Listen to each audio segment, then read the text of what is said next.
Hello, hello, hello, hello, everybody. Welcome back to the channel. I am Techie Plays, and welcome to my Nintendo 2 day stream. I need to publish the video for announcing this real quick, but no, not play it. Freaking edit. I had it open in the YouTube app and not YouTube Studio app. You just tap on it in the YouTube Studio app.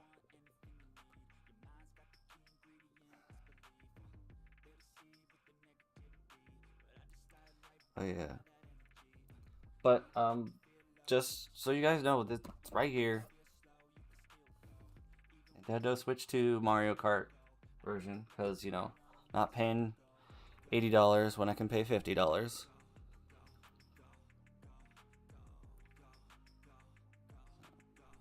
Also need to tab over to the dashboard. That way everything's a go.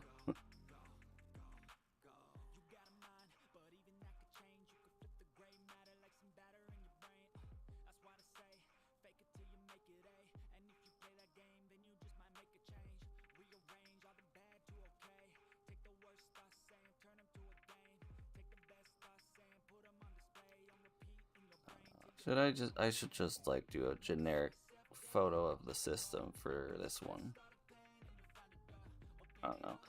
I'll tamper with the thumbnail for the like little video. It's like a 38-second video, so I'm not gonna like go too much over it.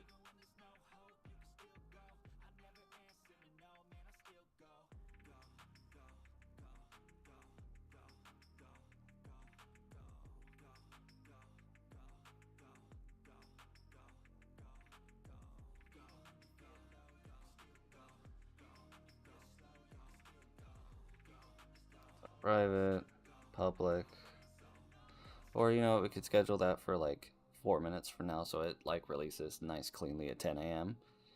That'd be nice. So today,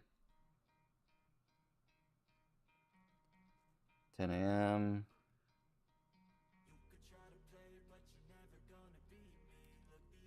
There we go. 39 seconds. Yeah, so that's gonna do that. And yes, I did that on my phone. I've already got enough going on the computer right now. But I have removed the dock for my Switch 1 from the setup. And one thing that I am going to miss from it is I had a charging dock extender for my Pro controllers and Joy-Cons. And I don't think that's going to connect to this dock in the same way. But, yeah. My original intention was to get the stream going before it arrived, but like I found out it was going to be arriving in the morning. When Walmart says by 10 p.m., I'm thinking afternoon, not morning. So I was going to start a stream at noon, and then when it arrived, I was going to dismiss myself, go to intermission, whatever, and then come back with the box and be like, it's here! But yeah, it is here already. So it delivered at 9:27 a.m. Central Time. So I spent the last like half hour setting up the stream because I didn't want to like do anything and then like not be there for it. So we got it. It opens up the classic like open up and out. I think a couple of my boxes, but no, none of the ones that I have on the shelf have done it. Oh, by the way, if you haven't noticed, in the background of like the last, I think maybe 10 streams slash videos, I did get the HasLab Omega Prime Transformer figure. My Optimus Prime is fine. He's not broken. I did partially transform and like slide the torso slider once to see if it was like I did it very gingerly. I was like, will this ruin my whole day? Very like sickening. Not cracked. I'm like, okay, I'm probably never going to do that again. All the components are still sitting in the box. I put them all back in the box. I took Optimus and Ultra Magnus out for a little bit and looked around and saw all the little details and stuff like that, and then I kind of just slid them back in the box. I'm like, that can wait for another day for me to actually get into. But that's not what you guys are here for. You guys are here for the Nintendo Switch too. So I undid the little tabby at the bottom, so it should just open up, lift up, and holy cow. uh Oh god, nothing prepared me for this. Nothing. No, none of the videos, nothing prepared me for this. This is, whew. I got my Switch 1 here, which is LCD Switch 1 with the gray Joy-Con colorway. So, yeah, OG Switch. Crappy kickstand and everything. But, yeah, that's...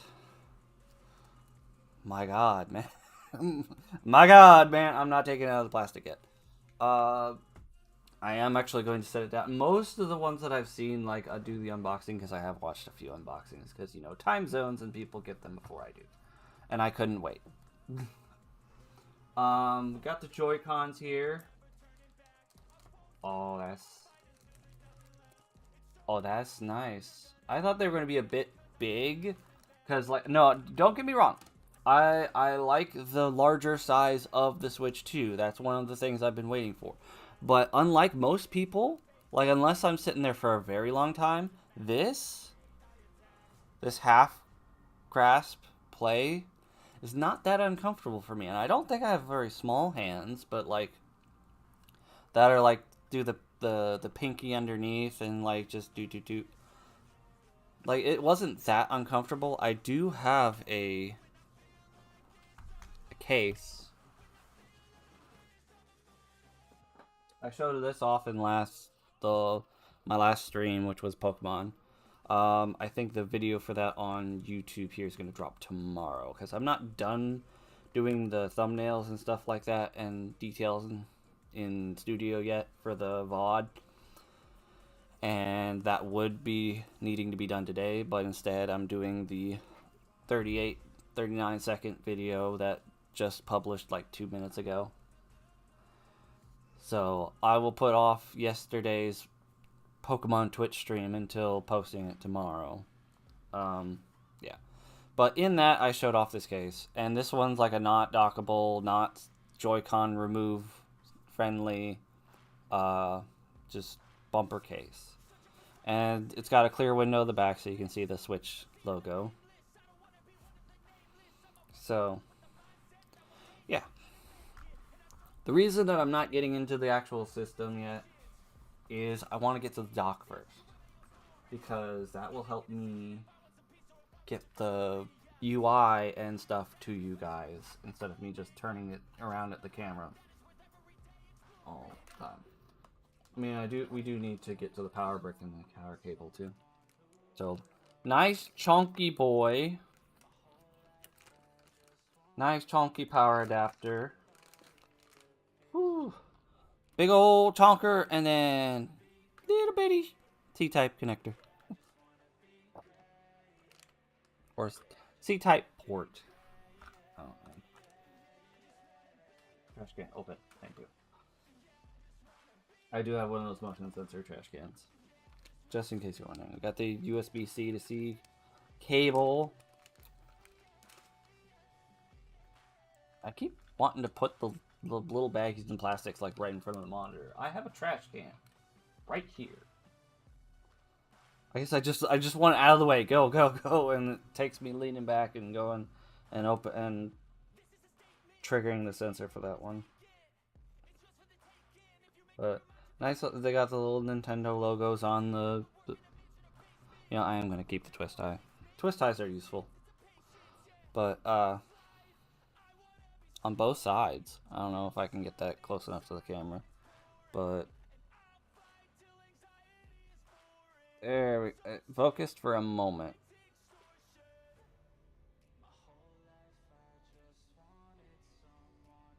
I don't know. You can't really see it all like on camera all that well. It might be a little bit better, but yeah. Tiny, tiny Nintendo logos.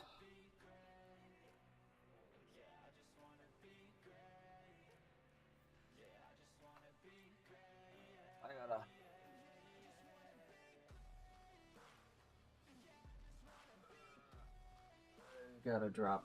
I gotta drop cord that over the desk. Um, I do have a drop cord that I need to grab.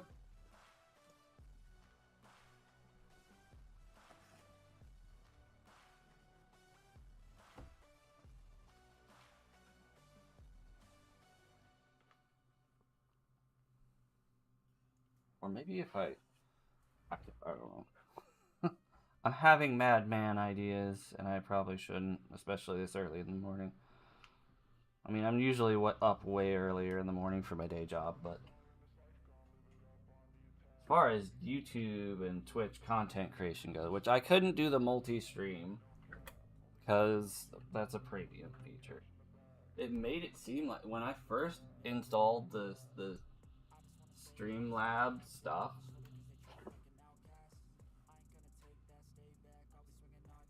it like set it on by default. So I was like, wait, I just want to watch. I just want to stream to Twitch today. I don't want to do the multi-stream right now. So, try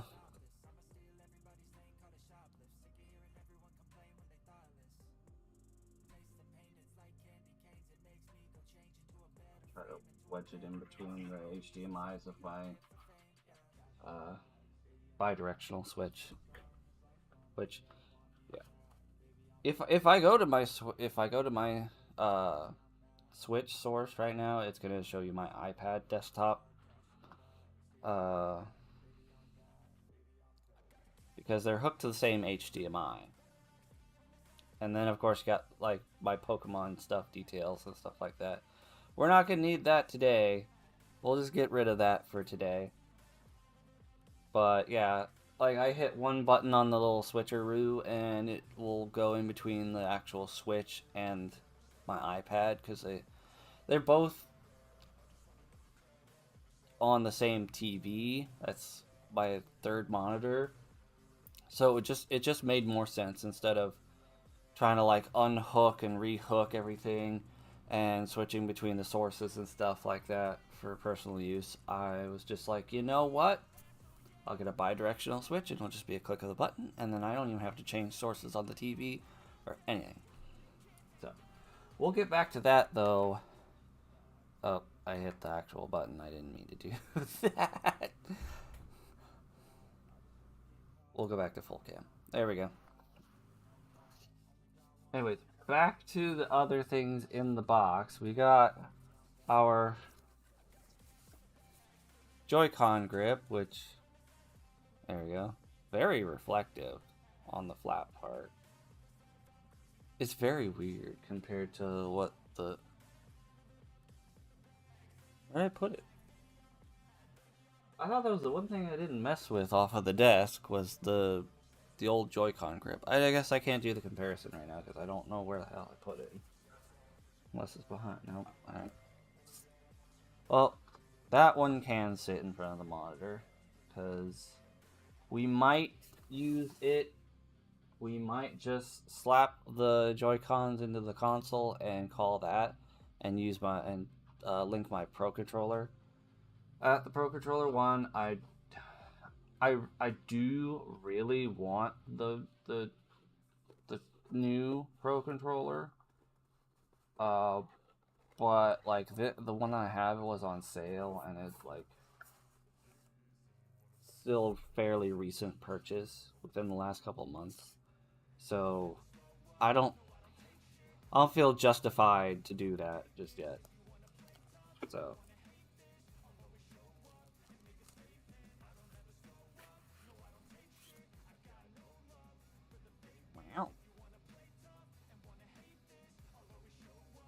Yeah, I don't.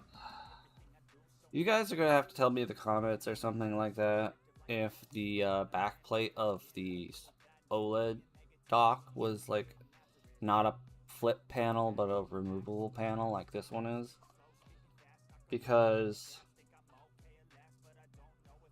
I am not used to the completely removable panels. Oh, you don't even slide it. I figured you would slide it up. No, you just peel it back. Okay. Yeah, see, like this, I had an original Switch. You can't blame me. Like, I mean, if I didn't have any knowledge of the thing being removable, I probably would have peeled it back like I do with my original Switch dock panel. Alright, well, I do need the panel off, though, because there is... Yeah, and this is going to be my first Switch that's going to have a Ethernet port. That'll be nice for doing, like, Pokemon raids and stuff. I don't know if I want to do the system transfer or if I just want to do the save transfers for my Pokemon games, because like there's a lot of games on my Switch 1 and a lot of profiles on my Switch 1 that I don't really want to move to the new system. I kind of just want my profile and that's it. And then like maybe like 4 or 5 games. I really don't want the whole shebang on there, so I don't know. I might just do the system transfer and then like sort everything back over to the Switch 1 that needs to go back over the Switch 1. Because like it's not like any of the other profiles really have any like important save data or anything like that. So anyways, let's plug in the freaking Switch dock. AC adapter. C port, there we go. And then we'll plug the HDMI from the directional switch, the bidirectional switch. Which way is it facing? Same way, okay. Okay. That is set like that. And then I don't have a spare Ethernet cable to do all that with. So we'll start off with Wi-Fi just like we have been working with for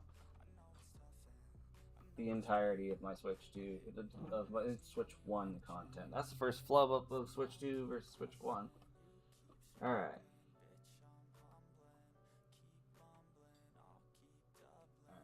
Now before I get into that, I do want to do a quick test real quick, because I do have a Switch 2 carrying case, which I did show off in my Twitch stream from last night, and a bumper case similar to my Switch 1 bumper case, and it currently houses a thing of white foam. It's one of those cases that you can take the Joy-Cons out easily though, because the little things bend up back, and then you can just unclip and unclip. So neat. Got it on Amazon, like I've gotten all of my Switch accessories. So literally just look up Switch 2 cases and like peruse and find what you want. The really cool one that's going on around all over the place is the Kill Switch case from D-Brand. I don't know if I'm going to spring for that or not. I might just be satisfied with this little flippy do, and you know, especially if it docks. This thing, so far, it slides right into the dock. That is good. I don't know if it'll do it with the system in it, but the fact that it just did it by itself is a lot more than it can be said for the previous case I had on my Switch, and definitely better that can be said than the case that's currently sitting on it, because this got a nice little thick bumper on the bottom with no way, no how am I going to get that in any kind of dock. So now I think we should get to the part where you guys have all been waiting for. and that is the actual system itself, which I literally put all the boxes and stuff on top of. It's a good thing it doesn't weigh that much. Oh, also, before I start putting stuff away out to the side, box-wise, I do need to open up. You need to open up this little compartment here because that is where we are going to find our HDMI cable, which we're not going to use because reasons that we got our little strap rail things, and then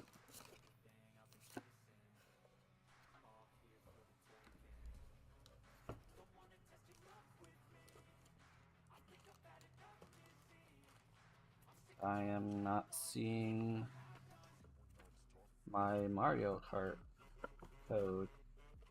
That's gonna be upsetting. I spent an extra $50 on this console, and if it doesn't have Mario Kart, unless it was on, no.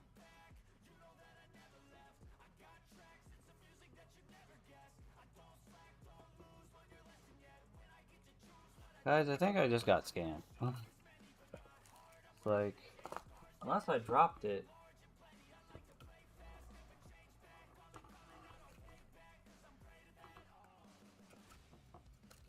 It literally has the Mario Kart thing on the box here.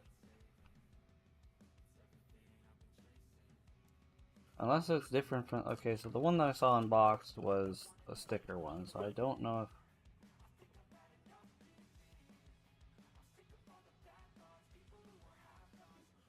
Inside panel for instructions.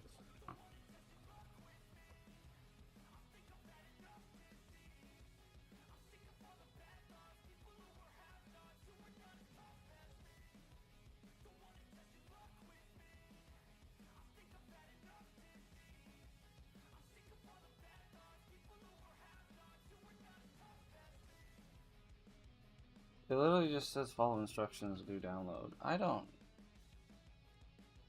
I'm confused, because I could have sworn I was supposed to get a little code duder in the box and scratch off and... I mean, literally if, like, signing into the account, my account on this Switch to gives me the thing, then that's fine. If it's like, hey, this is this Mario Kart bundle version, like, programmed in, like, just go to the eShop, it's now on your account, I'd be like, cool, that's streamlined, it's not what I was expecting, and it was kind of confusing, you need to kind of clarify that. I mean, the instructions on the bottom flap thing helped a little bit, but yeah. Alright, let us take the tablet itself out of the packaging. Holy baller dash. And I will get a micro CD express when I can. Okay, I can see where people think it's flimsy. It does have quite a bit of wiggle when you move it around in the middle, but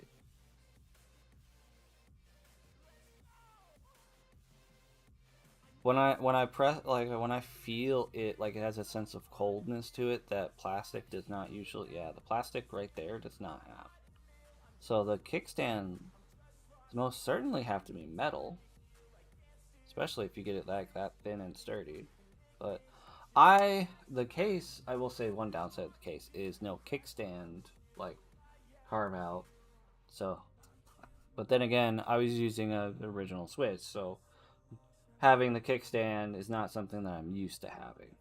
So, but I will say that it's a very nice kickstand and very, like, I like it. It's nice. All right, so time to get the Joy-Cons. I'm excited for mouse mode. I don't know if I've stated that before, But as a PC player, I am very excited for mouse mode. Okay. I'm very excited for Fortnite on here too, because with mouse mode and like all the nice like graphical interfaces and stuff like that, I might like. I mean, I haven't made Fortnite content in a really long time, and I do want to get back into Lego. You guys really have not shown up or cared about regular Fortnite content on this channel, so I was like, if that's not the audience that I have, then that's fine. I can enjoy Fortnite on my own time. But like, I may just like full on convert to being a Switch 2 player for Fortnite. So here we go with the first time putting the Joy-Cons in magnetically. Oh, that is very sad. That is very satisfying. I had imagined what it was going to be like, but yeah. Oh, and that is sturdy. That is sturdy. That, like, you... And of course, we got to do the test of like whether we can actually pull it out of sheer strength.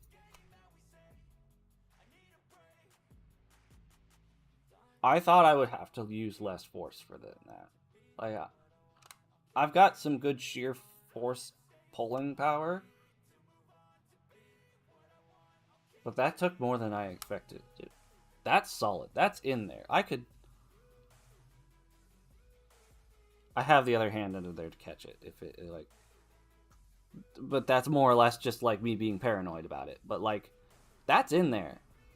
That is in there, and that is staying. That is like, it's like a singular unit, and I think that was the goal. Now I actually like try the actual release trigger. I'll do it the other side. Okay. Okay. I like that. I do like that. The little push pin to help pull it away from the magnet, so once you get enough distance away from the magnet, you can pull them off a lot easier. I really like that. That is really cool. I know. We're how long? We're 27 minutes into the stream. I haven't turned the dang thing on yet. Okay, so we're gonna take the Joy-Cons out. Which you guys can't see that I'm doing that, but there we go. We're gonna take the Joy-Cons out. We're gonna put it in the case. I'm gonna try to slide it in from the side because it seems like one of those that would be easier than trying to flip it over the edges. No, it's gonna clip. Okay, that's fine. That's perfectly fine.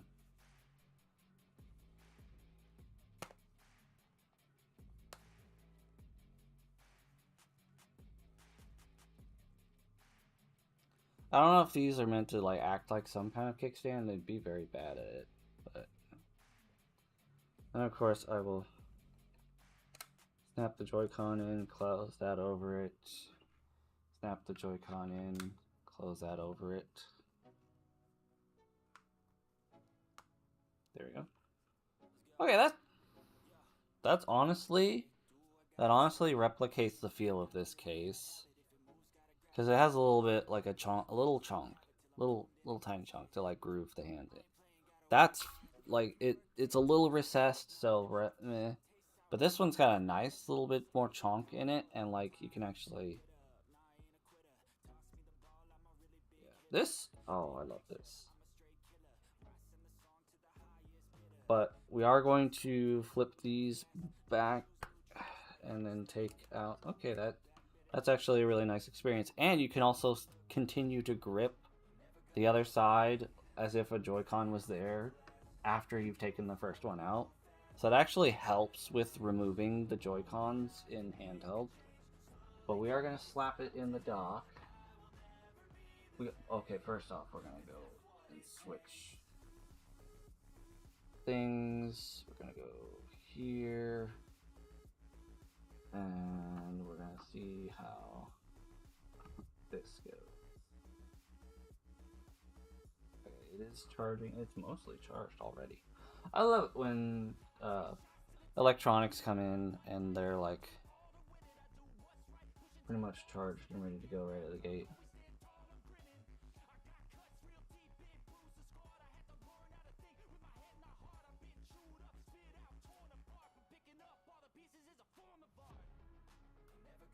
Okay. Well, this is what happens when you try to start it up docked for the first time.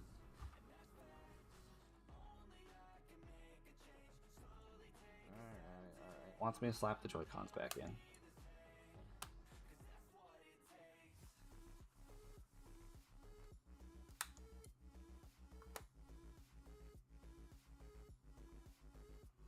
I'll try to dock it again.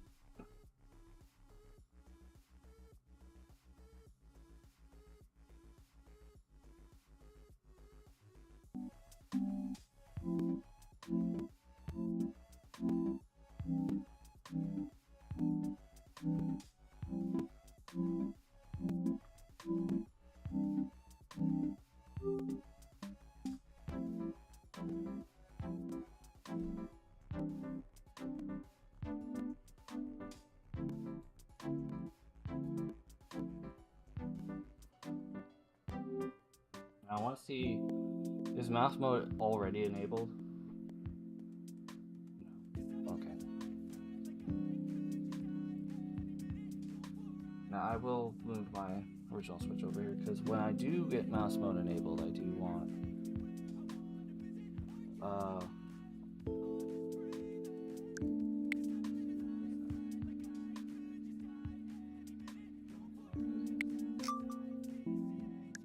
we all know, just click accept and move on with your lives. Connect to the internet. Okay.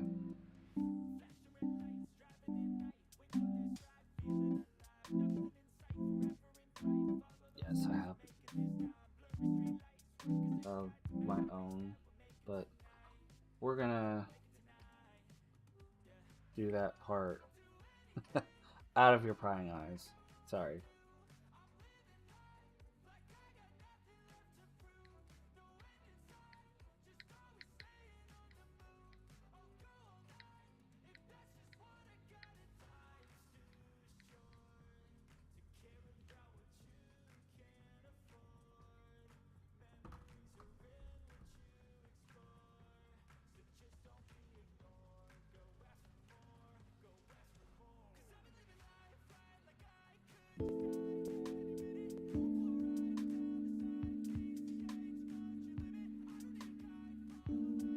That's weird.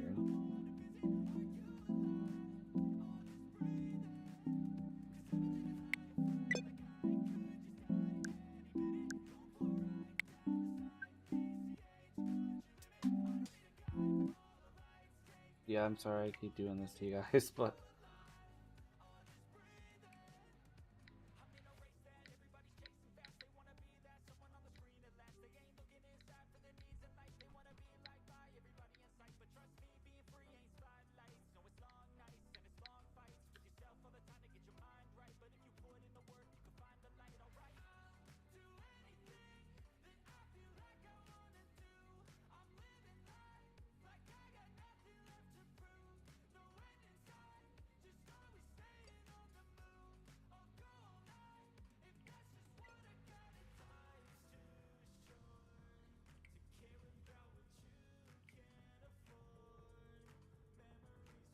I really want to get on the 5 gigahertz network.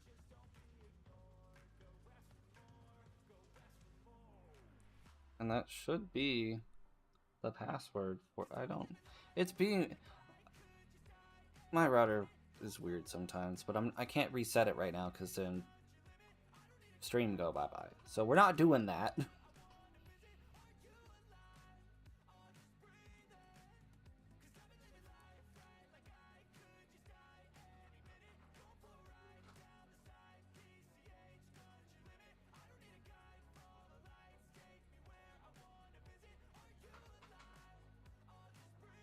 I might just do the 2.4 gigahertz and then sort things out later. If anything, I might even just do my hotspot, but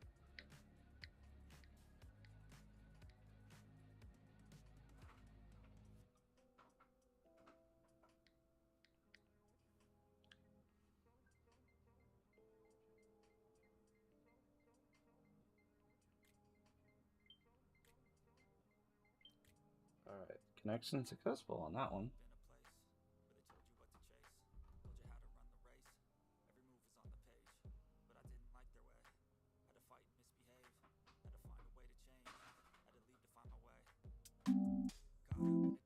Yeah, one of the reasons I was debating about actually using the Joy-Cons or whatever throughout this is the mouse mode, because I do, as a PC player, as I explained before, mouse mode nice.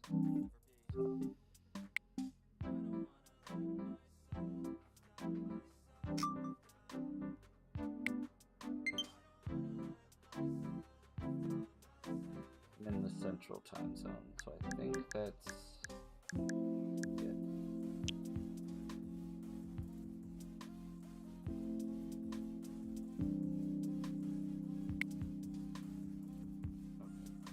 Yeah, I forgot to mention C-type port on the top, yes.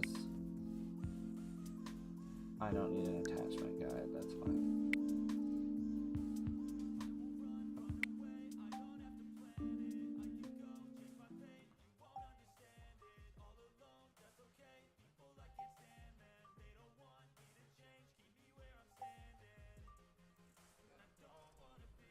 Well, while we are waiting on that, we can take the wrist strap things out of their packages. Check them out. Oh, they do have. Oh, they got a little nubbin at the end. Okay, so straps are a little bit designed different. That's fine. And of course, the way they go on is different. Yeah, we do. Well, up and over. And then I believe this little button releases, or you just like use the okay. So just like Switch 1, the rail attachments, you use the release button for that. You use the same release button for this, which basically just yeets it off of itself. Not yeeting, but like just shoves it. Like, get off of here. Okay. That part I didn't see. I've seen people clip it on, but I'm like, how do you get it off? Because like there's a little thing on the thing. And I'm like, that says the release slider for the Apple Watch band kind of thing to me. It's like, nope, that's not how that worked. It's a good theory. A game system theory.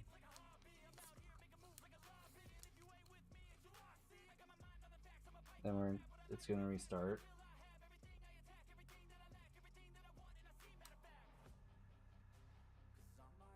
So do I want to do the system transfer?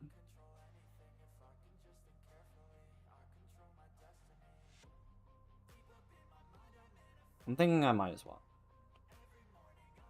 I'm thinking that I might as well. So let's turn on our Switch 1. Hold on, what was that on the lock screen?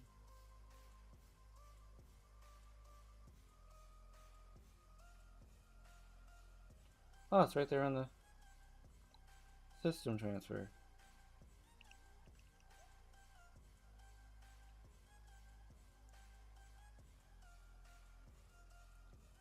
Oh, it just tells you to.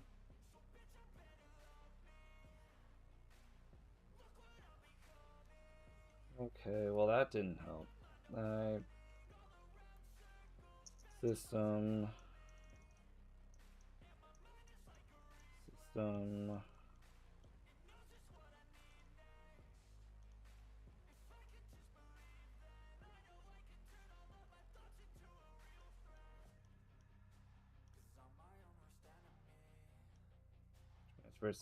System transfer to Switch 2. Alright, so I got that prepped and ready.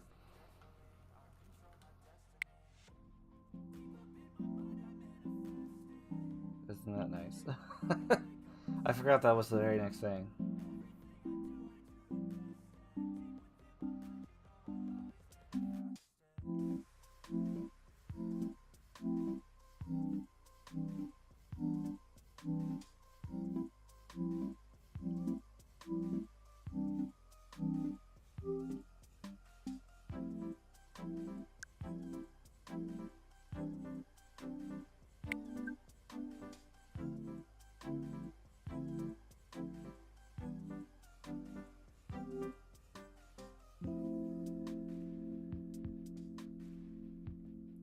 have mouse support now? I do not currently have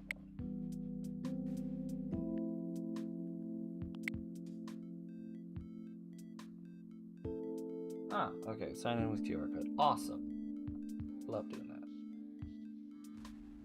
Means I don't have to undock the Switch too.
Sorry, I had to verify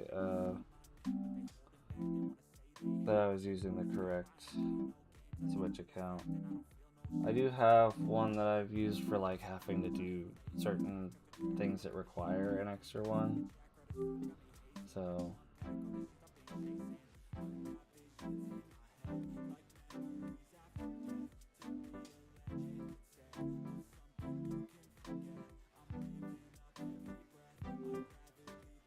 okay, the confirmation code I could keep on screen, that's fine.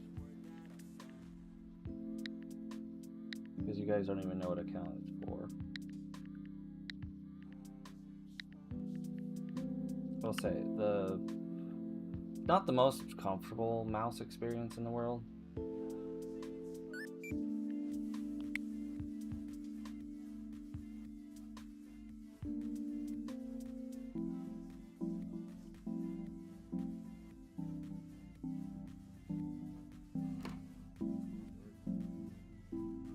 Closer I can get them.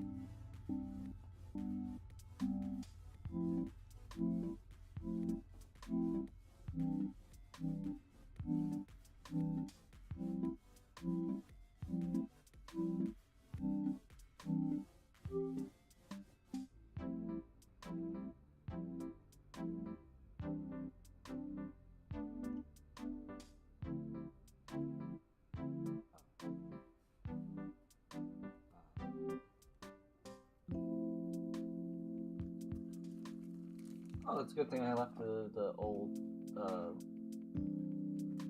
cable. I had to have it plugged in behind the bookshelf. So that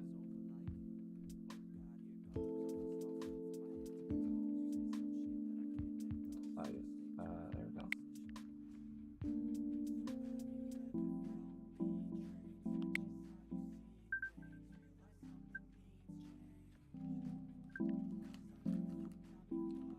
I forgot to rename my Switch. That's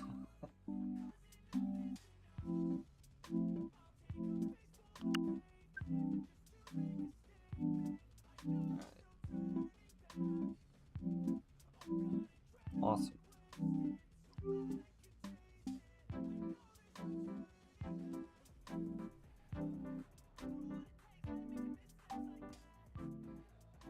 Now, of course, like once I figure out how to get Mario Kart World going, if I can, we'll do that. If not, we can hop in. Han game music. Hey Han, welcome to the stream. I did not see your chat there for a good few minutes. My apologies. My eyes have been over here. But yeah. Hey Han. I've got my Switch 2. I'm setting it up.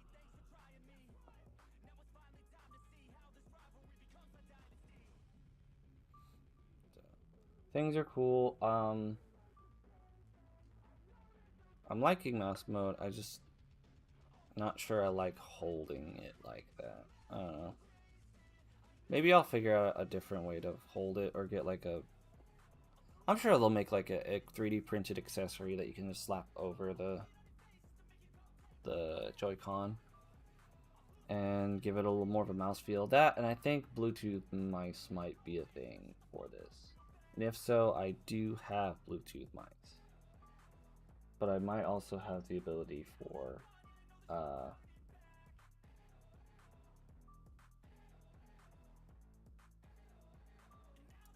a USB mouse. I have a USB mouse and not a USB. I have, well, yeah, they have USB. I have a mouse and a keyboard that I use for my iPad, not on the go. They're a little bit bigger than travel size, and they both have wireless over USB dongle or receiver method, and they have two Bluetooth profiles each. And that wasn't even a feature that I was looking for, but apparently it's coming standard with more and more things. Alright, I'm finally going to get rid of the light foam for my Switch 2 case.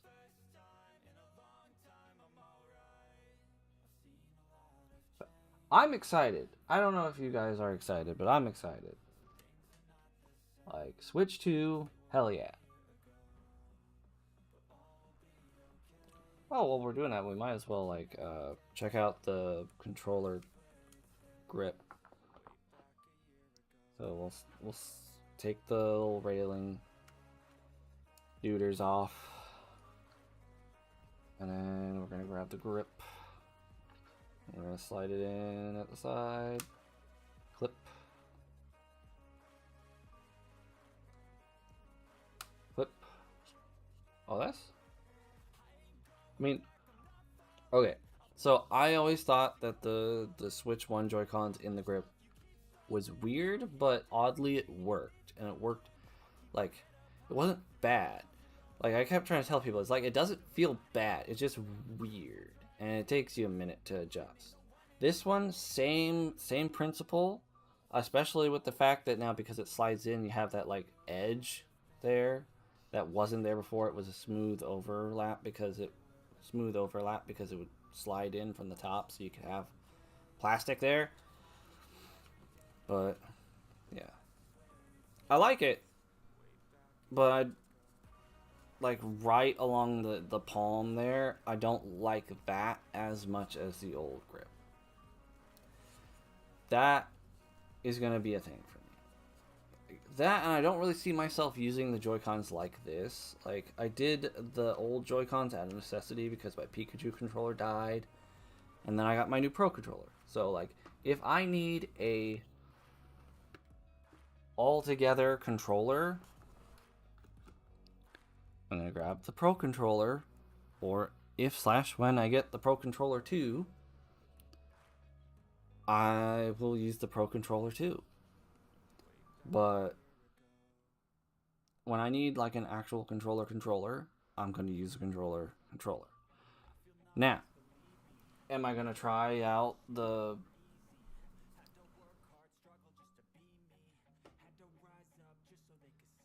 I didn't even realize they turned off. But am I gonna try the half controller, half mouse controls?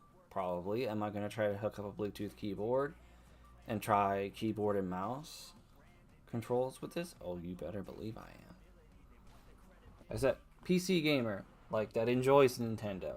So if I can play a Nintendo like I can a PC, you better believe I am. And that, and the, like, I may make some like generic Fortnite content just as like testing out stuff. So,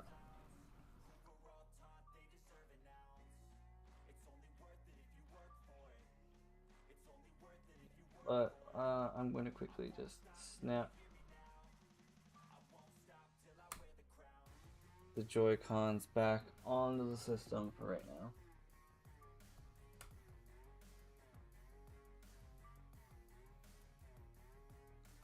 We got like 3 minutes left. I did like, even though I might not use this much today, I do want to at least still set that up when I can. So, not sure where I want to store the. I know where I want to store these. I'll put them in the carrying case because it does have accessory storage. So.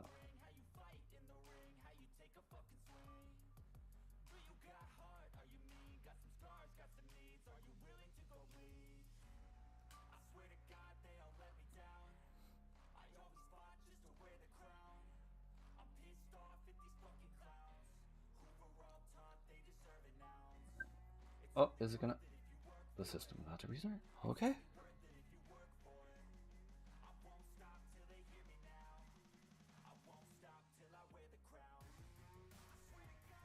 Like, there's supposed to be like an original, like a first startup animation or whatever.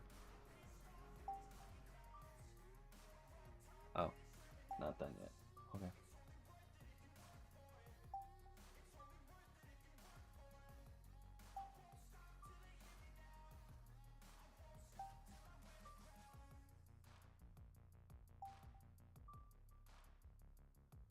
Got a minute left.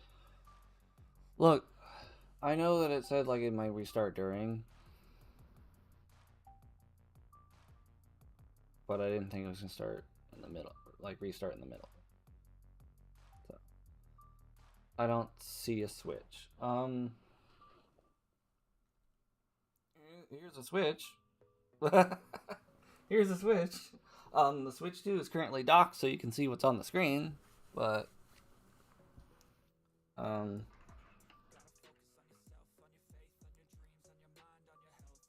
here's the grippy doos. Awesome.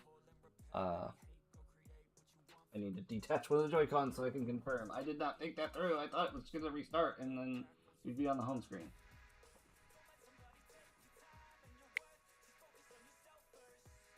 Yeah, okay, yes. Dark mode, please. Yes, thank you. Alright. Haha! Switch 2!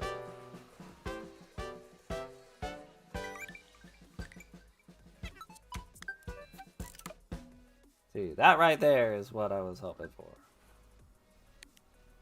Dual game card added. Yes, because I did go in the eShop ahead of time and pre-order the Switch 2 version of Fortnite, so that is probably why that is the case.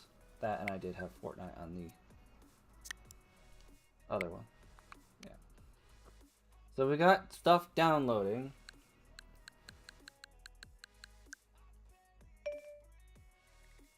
Yeah, as you can see, lot of different things. Lot of different things.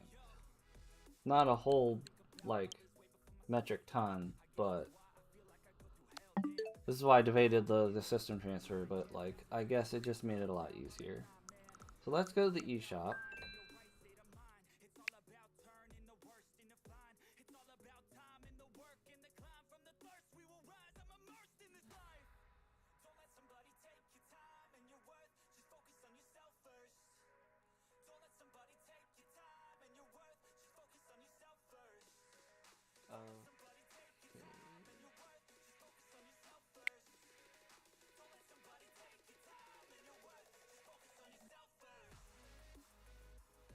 Okay, let's.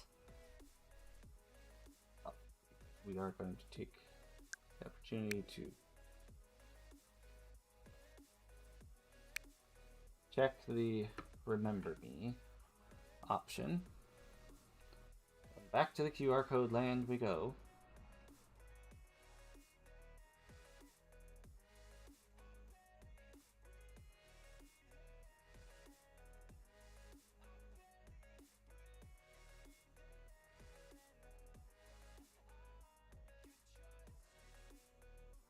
Okay. There we go. Hey, look at that! Yes, continue to download. There we go. So no code in the box, no slip with the code, no scratchy thing. I don't need a quarter or a keys or anything. It literally just like, hey, here you got the bundle version.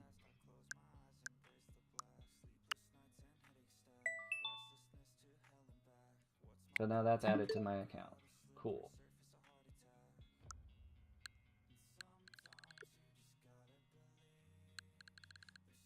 I also realized that I think there's more icons on the home screen.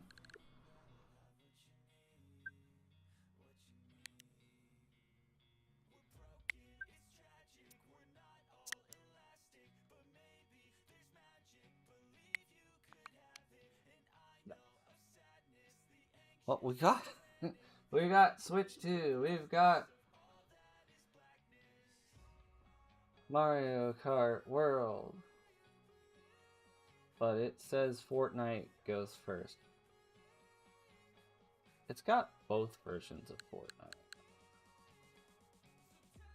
Okay, this one's Fortnite for Nintendo Switch.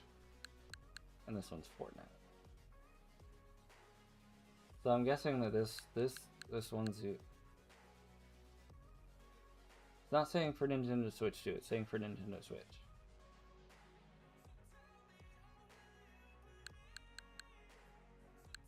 And then this one is just Fortnite.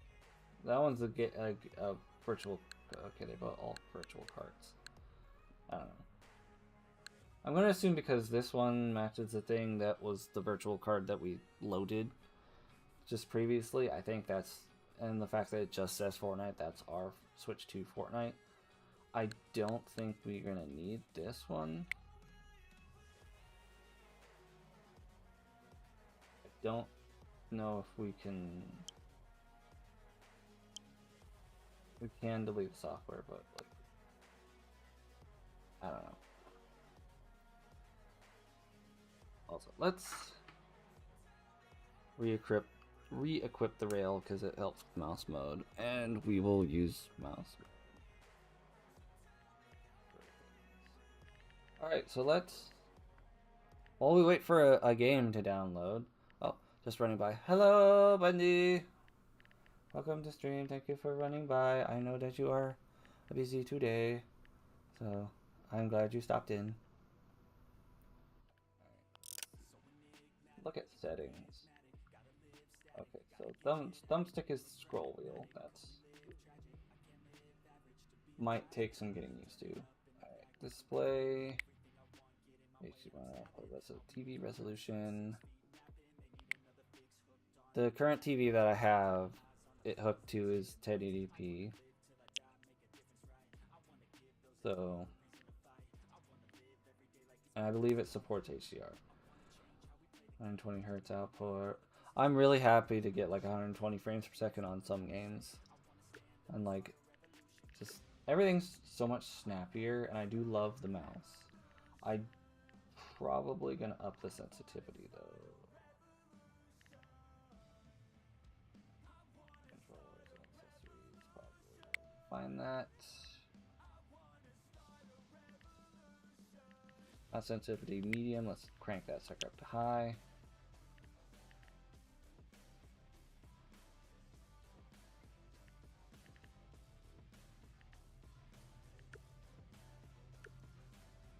See, this is a very tempting option. This is a very tempting option because, like, the muscle memory of different controllers.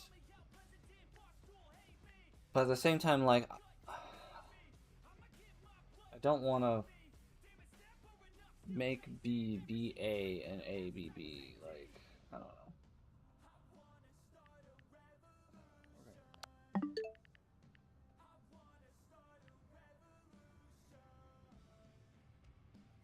I think we might be checking out Fortnite first. Because, well, no, because then that'll pause. I wish there was a prioritized download, because, like, I could hop on Pokemon Scarlet, be in offline, so it won't interrupt the downloads. And we can go to Quesaroya Lake, and tag Tree Thicket, and enjoy. but I guess we're just gonna be stuck with downloads. I don't know. Maybe if I download options.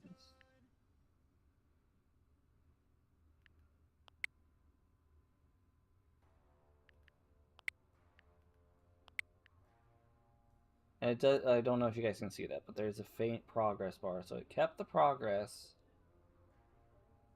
of Fortnite. So when it does get back to Fortnite, it'll continue from where it left off. So we do have that advantage.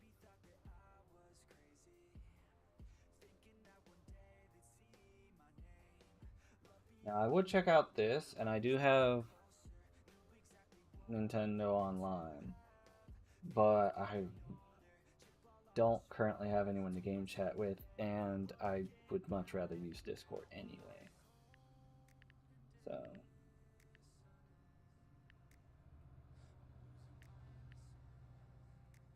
I was hoping this would be faster because it's an offline game and doesn't have that much data to download.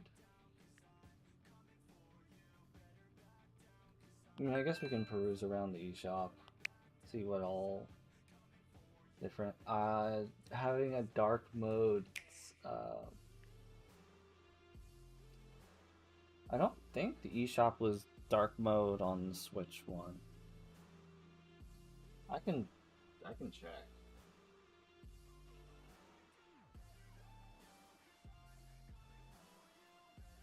So if I go to the Nintendo eShop, here, get the red screen, of course. Yeah, the eShop was light mode, regardless of your system theme. Okay.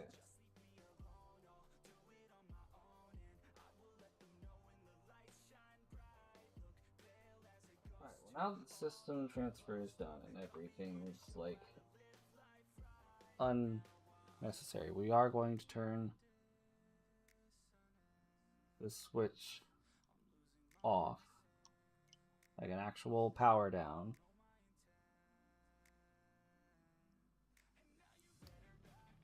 We're gonna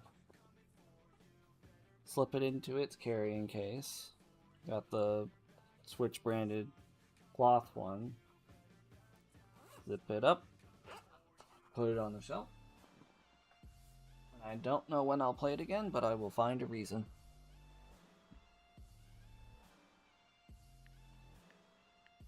Split Fiction, Welcome to... I don't know. Welcome Tour would be cool if it wasn't, you know, $10. It's like it's the Welcome Tour. It's a tour of the system. I get it. If you guys worked hard on it, you guys like put effort into it. You guys made sure it was a replayable and fun title. Their words, pretty much. I might be paraphrasing, but don't take me the exact quote. But like they were like, we spent enough time and effort on it, and we think it's enough of an actual game to charge at least something for it. And I can understand the motive behind it. It's like, okay, it costs a lot to like make games. Like they probably put an actual like budget into like everything that goes into it, and the game might be worth $10. Heck, $10 is cheaper than a lot of games. Like especially like probably this thorough and like expansive. But the fact that it's like it's a welcome tour. It is like this is to get to know your Switch, too. Then pack-in title, you know, free. Or here's the thing. Here's an idea that probably won't get any traction and won't go anywhere, and that's fine. But I do at least want to voice it.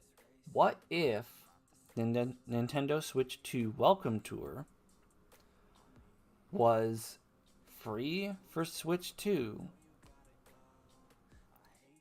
and a adapted version for Switch 1 to entice people and get people to know a Switch 2 before they even think about buying it, or help them consider buying it, and have that on the Switch 1 for $10.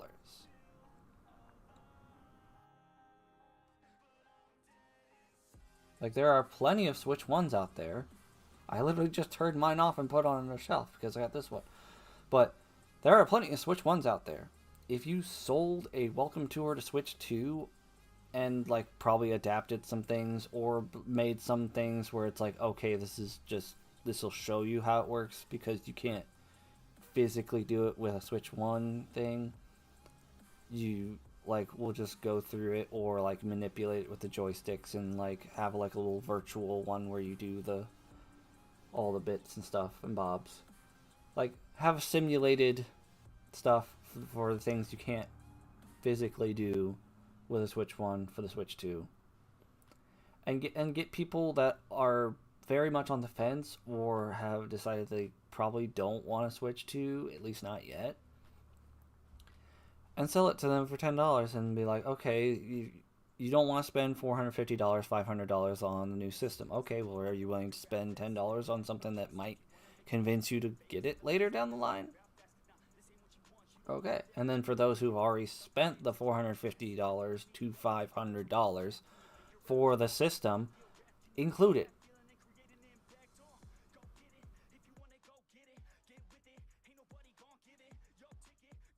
That or at least like made it free for like the first year and then started charging. It's like, okay, because most people are still learning how to use the new stuff in the system, we'll have it free for tutorial purposes, and then after a year be like, okay, people should generally know how a Switch 2 works, so pay for a more in-depth and playable experience for it.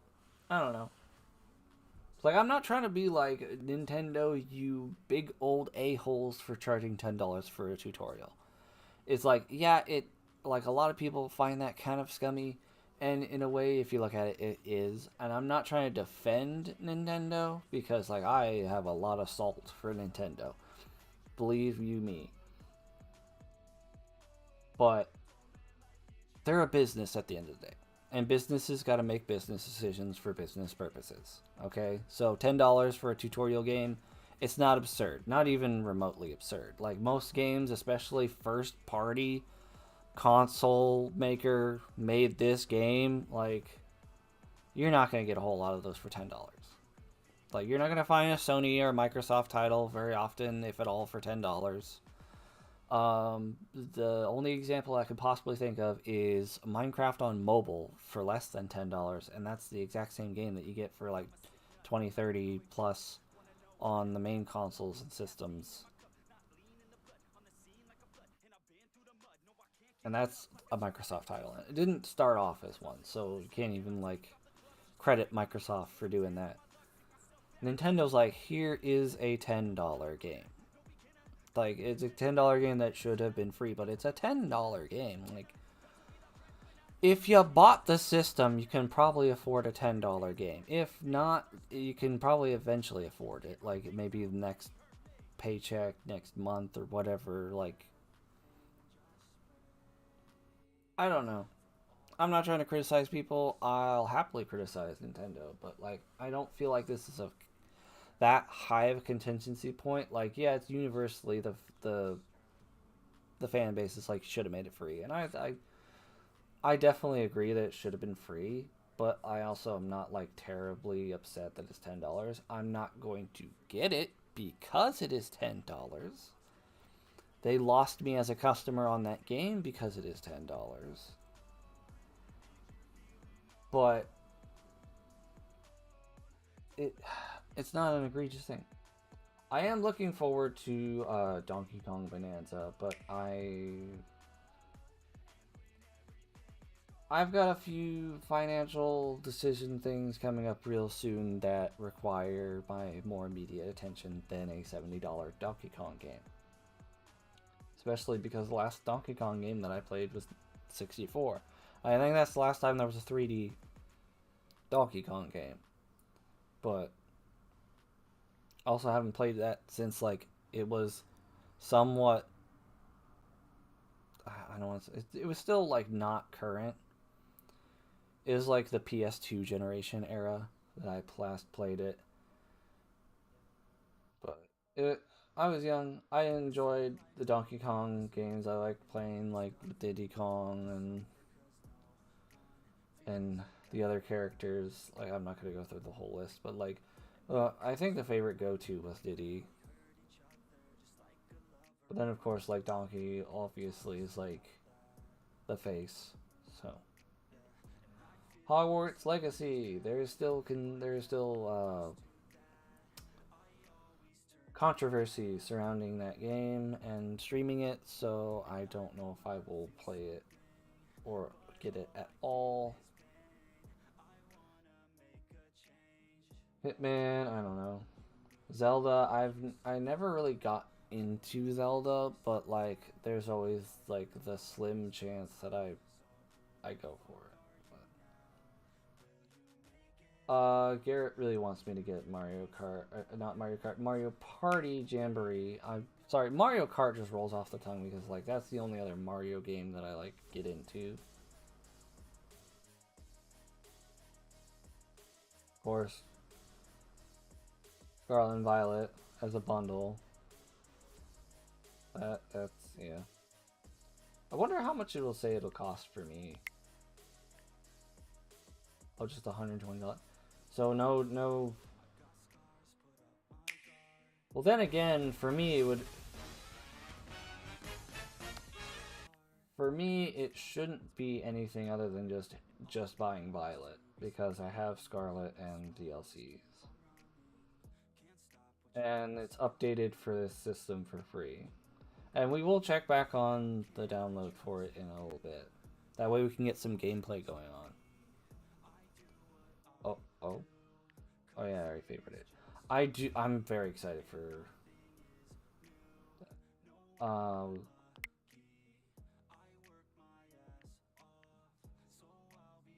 Upgrade pack for $10. Okay, what if I want to just buy it like the Switch 2 version? Or is that just an option for the, okay, so yeah. Yeah, we do know the release date is October 16th. I'm not pre-ordering it right now. Like I said, there are other things that I need to attend to before I start thinking about other games. That I have until October. But yeah, this is the game that is like, I will start from the get-go and actually do a full playthrough. And keep in mind that I will probably have to have a full home Pokedex for it when available. So that probably means filling up the boxes with a living dex because we all know home support doesn't come out immediately for games, and if it did for this one, that'd be awesome.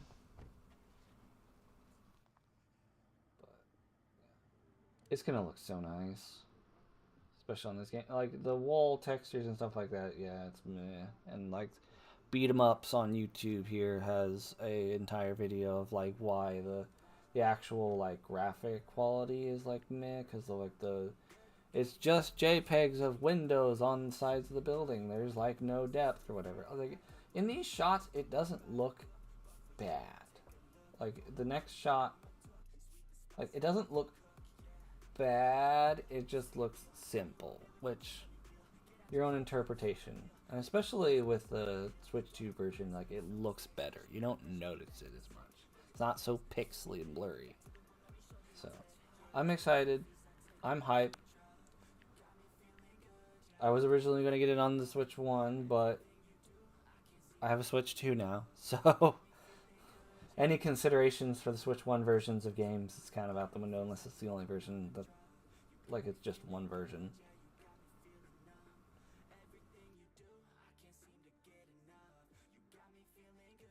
So we're gonna... Hello. My current location. Close the eShop.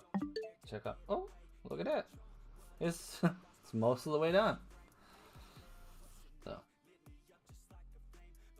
I didn't. I figured the downloads would take a little less time, and I'd be able to pick which ones go first. I mean, I technically can. I can do download filter like this, but because they're taking longer, I need to do Pokemon first. So we'll do Pokemon Scarlet. I'm gonna not try to progress in the Pokedex entry thing because that's not what this stream is for. Even though I'm very tempted to just play Pokemon literally the rest of the day, but not today. Not today. We are gonna play it first though because like that one's probably gonna take a while, so we might as well like spend plenty of time in Pokemon, just not. Yeah. I don't think there's any specific laggy spots. I was having some frame droppage issues in the polar biome, and that's the one that we got the starter Pokemon out of anyway. So we will go over there, we will swim around, feel like the house buttery smooth it is, and then we'll go out of the terrarium away from Blueberry Academy and the stuff toward that Pokedex and check out the other laggy spots. I think the Crystal Pool is definitely one to check out. Crater Royal Lake, obviously. Might be able to escape a Veluza. And then, of course, Lag Tree Thicket, aka Tag Tree Thicket. But, yeah. I'm interested to see like what extension of mouse controls I have. Oh, oh.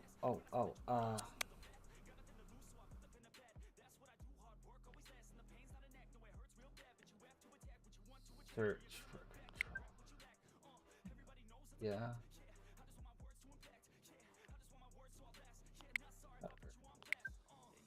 Other pairing methods. I could just I can just do a USB connection. I mean, I probably should just do the wired connection because I no longer have the nice little chargy dock, which I can grab real quick.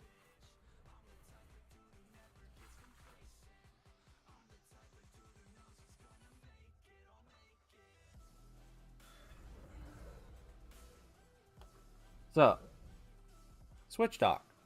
This has the USB cable that I need to grab, so that's kind of why I grabbed.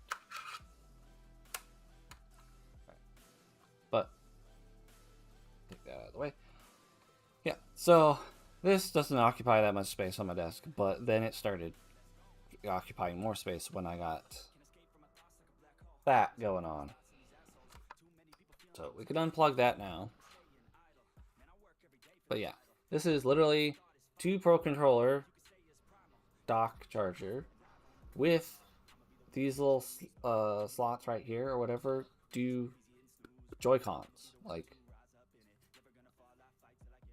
so. Got it. I don't think there's going to be a way for me to plug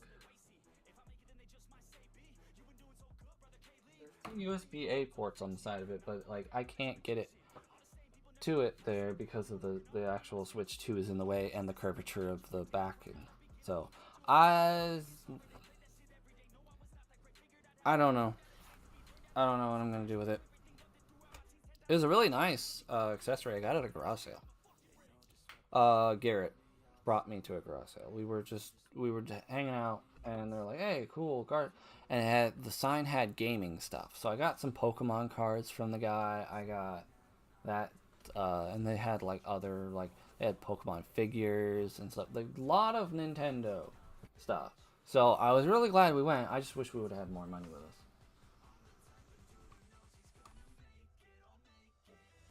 I need to unclip blue Joy-Con. And also, by the way, I really like the fact that it's mostly black. Most of the people are kind of sad that there's not more color on this. This is more color than I even need. Like, I don't know if you noticed this, but I had gray Joy-Cons. That was on purpose. I even bought a second pair, but someone else needed my original pair, so it ended up back to where I started with just the base set. But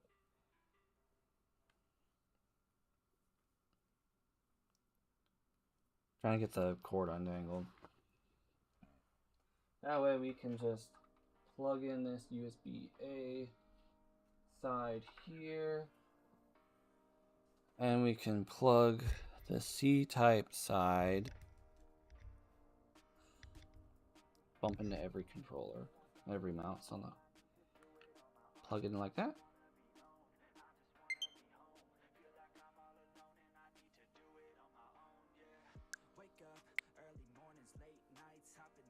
Alright, and now it feels like I'm playing my old Switch again. Just like that. Oh well.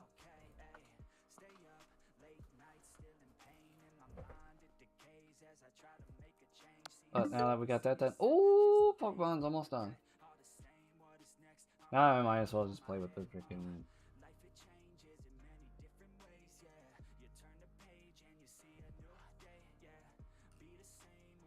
We're just gonna slap the little dude on that. And we're just gonna set the Joy-Cons over here. And then we're just gonna use the controller that we've already been doing. And there we go. Pokemon Scarlet.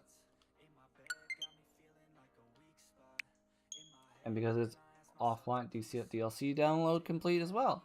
So we should just be able to, right where we last left off. Because our save transferred. Right, game? That Scarlet book on that desk gives me hope.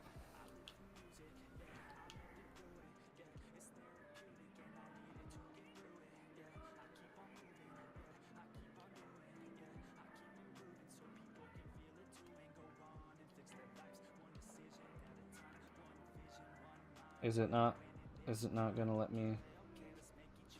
It turned the controller off. I guess because it was controller 2.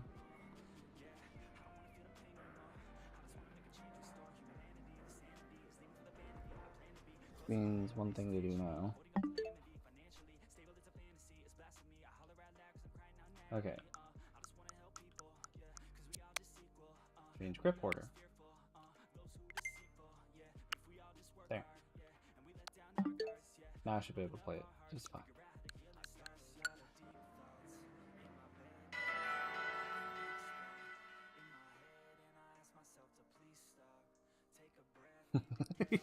So excited. Oh my god, it looks so much. Oh my god, like just the animation alone of him just doing his stretches or whatever, and like the little bit, like 60 frames, just boom, boom. It just. I didn't think I was gonna notice all that much in the beginning, but no, it just every single thing. But it looks like a PC emulation, and I know there's emulation going on to make this run on this system, but holy balls, man! Like, it feels like an actual full-on like PC emulated game, and I haven't really done PC emulation, but I've seen enough videos of it to where like, I've seen the comparisons. Like, oh god. Oh, my first Pokemon battle.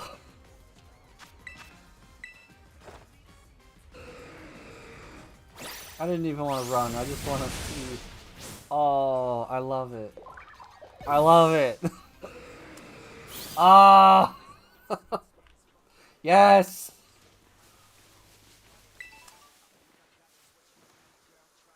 Oh, look at that. Oh, I love it. I love everything about this. This makes me happy. This makes me so happy when the Pokemon game that I bought like years ago finally runs the way it was intended to. Oh, let's see Koraidon. Oh, look at the boy. He's so happy to be in 60 frames a second and actually good textures and stuff. I mean, the textures weren't terrible, but like these are noticeably better. Alright, let's try. And no hitch, no stutter. Just full on flying, and I only had to click the stick in once. So I'm starting to believe that my issues with the Pro Controller 1 were more of the Switch problem than the controller's problems. Which is fine. But you can see Pokemon down there and like fully rendered. Oh, look at this. I'm just so happy. I like that is literally just like a giddy happy that you just heard. Oh my god, the polar biome. It all just runs so nice. Oh god. And the fact that you guys can see all this, because like this is 1080p, it's 60 frames a second. Like that's what I'm streaming at is 1080p 60 frames a second. So like nothing of this should have been lost aside from like maybe YouTube compressing it. So you guys should get almost the full experience here. Into the water, smooth, no stutter. Let's do the swim fast. Oh, look at this. You literally could have showed me a trailer of just this, and I would have been like, frick yeah, sign me up. Oh. Oh, yes. Oh, I love it so much. I love this so much. I'm gonna be saying that, so I'm gonna say that non-stop. Oh, okay, so let's go to other places. Oh, the map, like little, it just snaps. So snappy, so nice.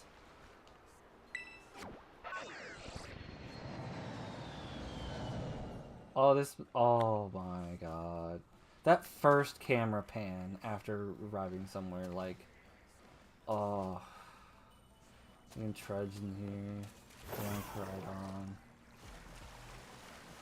And it doesn't hesitate to get on Koraidon when you get deep enough in the water like it does in the Switch 1 version. Like, oh, I'm swimming, it's so nice. There's a bunch of, like, Porygon 2s all over the...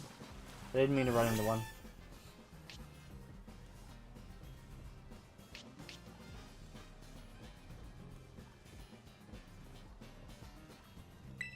Oh, this is Hyper Beam. Oh. And we should do a raid. I don't care which raid, just a raid. We might do the Mighty Porygon 2. I don't know. I'm not that obsessed with having a perfect IV Porygon 2. And spoiler alert for the stream that I did last night on Twitch that you guys won't see on YouTube until tomorrow. I already got a shiny. I mean, I already had a shiny from before. I think I got it from a random raid. But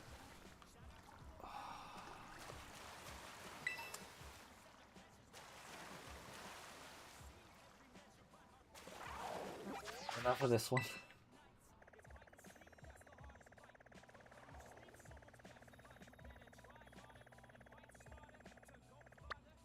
Royal Lake. The real test, the big body of water, the super chug spot. Into the water!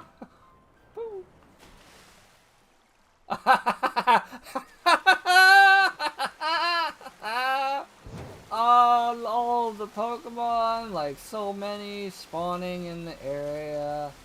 There's a Veluza. Come and get me now, piece of garbage.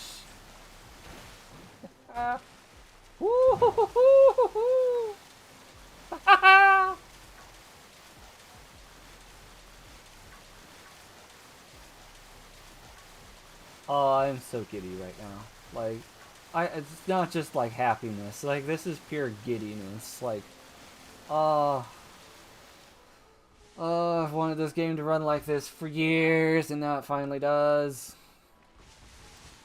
So much happiness, so much giddiness. Alright, last spot of contingency. The infamous lag tree thicket. And of course, the best thing to do is fly outside. I don't think there's a fly point in it. Oh, the zoom out! Oh!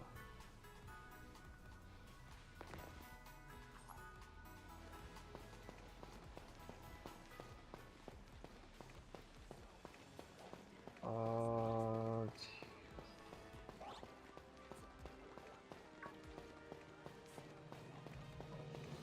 my god!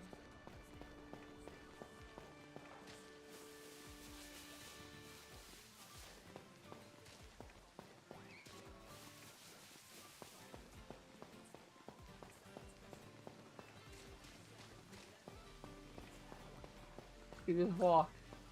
You can walk through. You can just like see all the things. You can just walk through.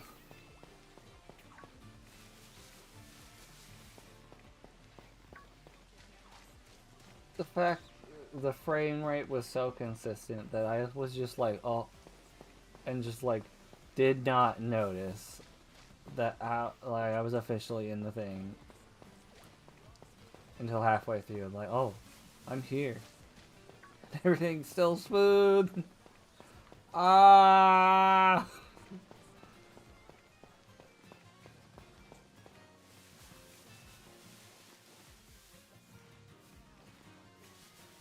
I just thought of another one.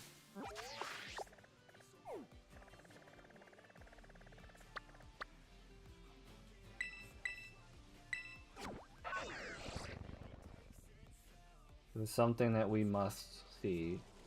There is something that we must see.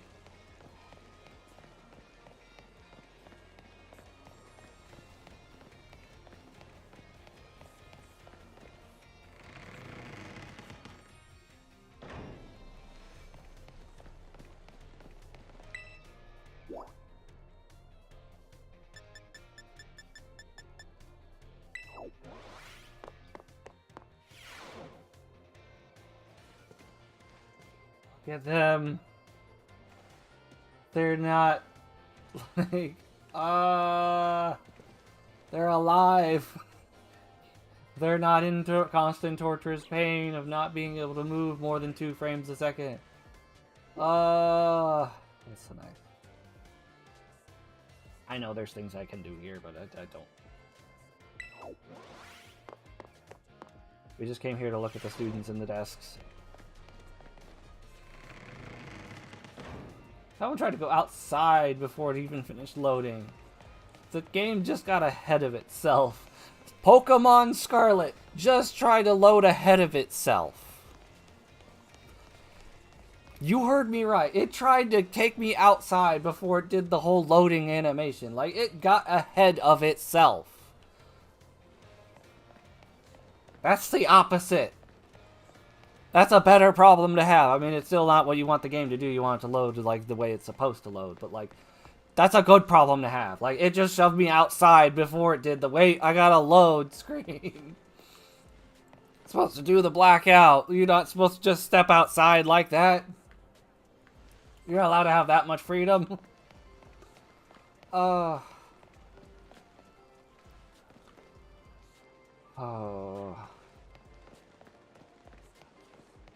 Everyone's like at a good frame rate. Nobody's like...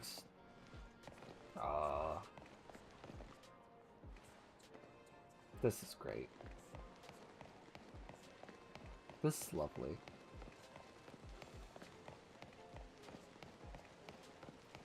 I love it here.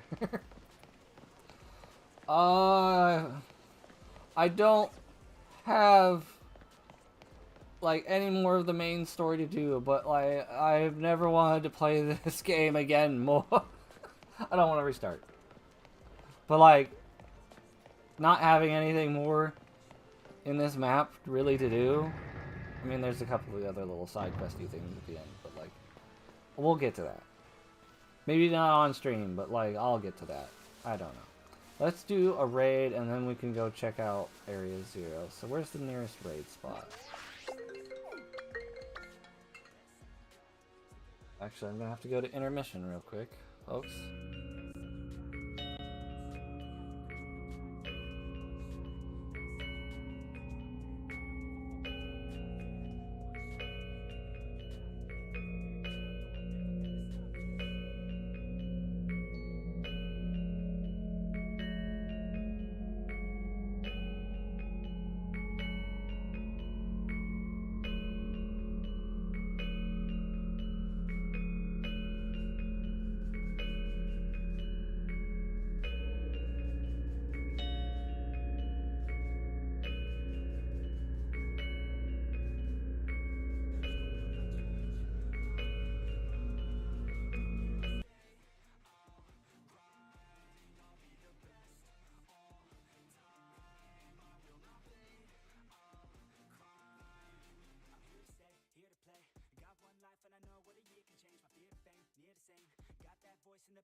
Okay, so that was my father calling. He's bringing me something over. So we will go and find a raid crystal real quick. We will get there, and then I will go back to intermission. I will receive what he is dropping off for me. I think it's like some snacks or something. He does these things.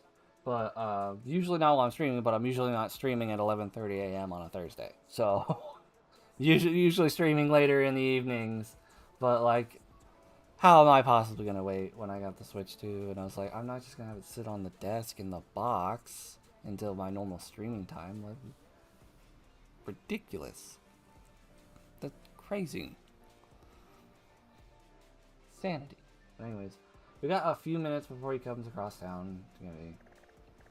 Or not to come get me, but like come bring the things for me. So the closest one is this rock type. What the snappiness. Oh, and the leaf falling there. I picked coming out here for the raid because I'm hoping that it's a lower tier. Because we don't need like a long drawn out battle or even a medium sized battle. I just a quick little showcase of like how much smoother raids might be. I might actually like not have to spam buttons to take my turn. Imagine not having to set the move that you want to use the most in a raid and just spamming A the entire raid and hoping that you get what you want. Alright. 3-star, Noibat, Rock type, Rock Terra type. Alright, so I am gonna head into intermission. When we get back, I will go ahead and do the raid. And then we will check out Area 0. And then we should be good to check on like Fortnite and other games. Hopefully Mario Kart World will be done like next. If Fortnite is done and some other game besides Mario Kart World is downloading, I am going to prioritize the download for Mario Kart World, and we are gonna then check out some. Well, we'll probably come back into. Yeah, we'll come back into Scarlet because like we need an offline game to let the downloads download. But anyways, going back to intermission, I will see you guys here back in a little bit.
Alright.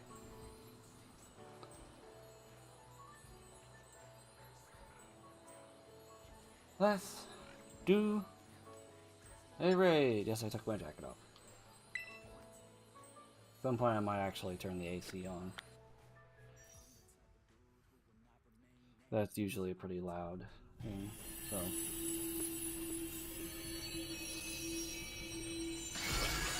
Oh, look at it. I don't even think I brought up. Yeah, I just brought Rick with it, so.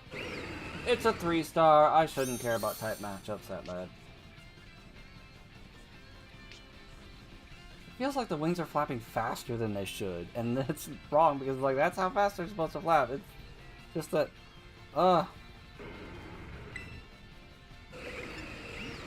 actually take my time, select my move, kill the Noibat.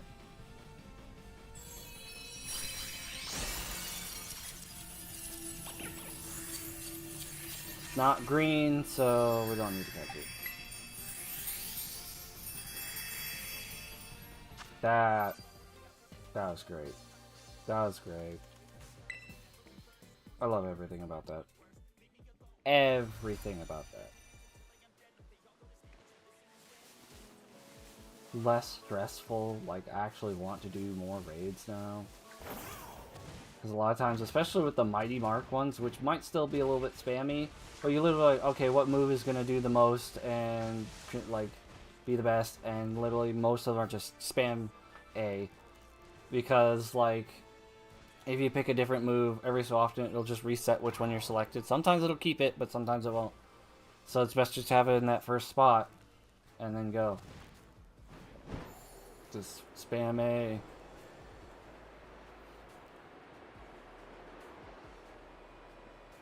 So, I am curious if there are mouse mode capabilities in this game. Most likely not, but I will give it a try here in a little bit. What I do want to do right now, though, is head down to Area 0.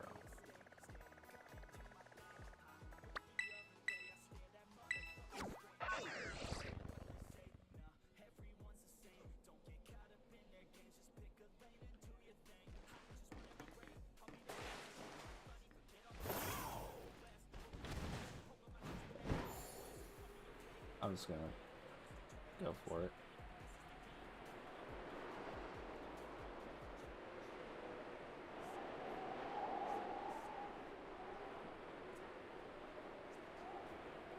Flat out in the middle, pretty much, or somewhat deep in there, and then just go.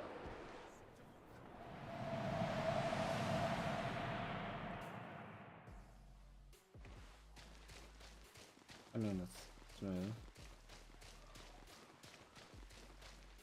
Or are you greedy with a bunch of Pokemon? It's just, oh, look at all this. Look at all this. Look at all that.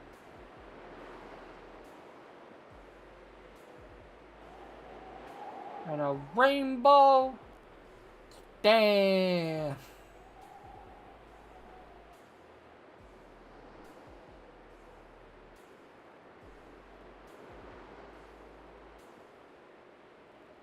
A whole rainbow.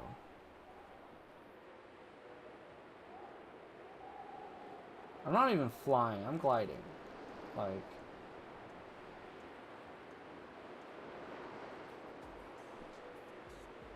dude, I could not be more happier, and then it finally fades. Okay. That makes sense.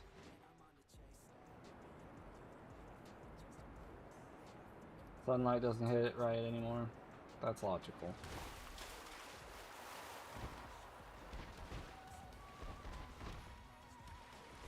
Look, all of this.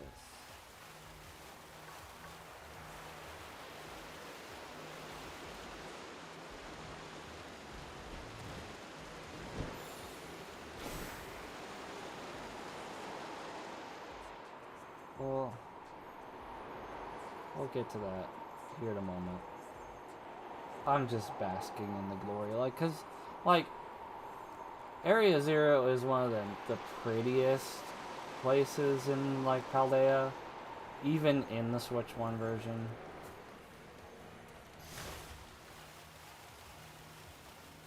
So like, I'm just taking it.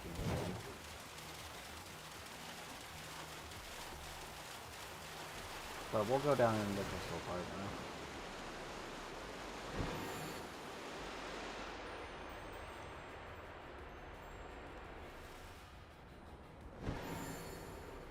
It's just... wow. Just wow.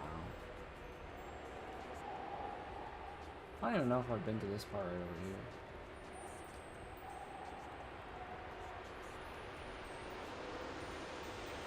Holy Pokemon. They weren't kidding about the extra spawns. Jeez. Like, okay, I get it. Like, generate more Pokemon per area. I understand that. I get that. I do. But you need to understand that there are some spots that are too small for that. This is one of those spots. Because there's a whole... Garnacle? Right?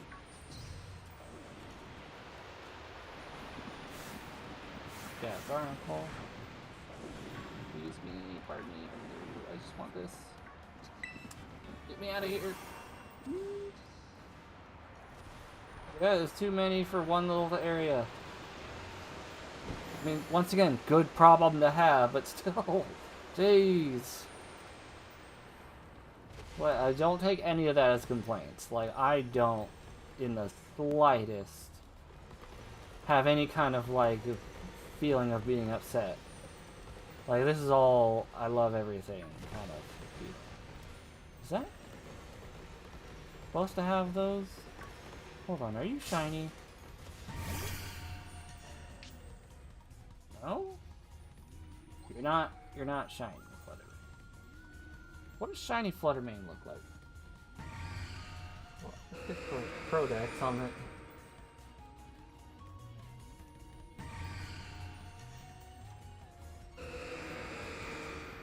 I don't know the shinies for these very well.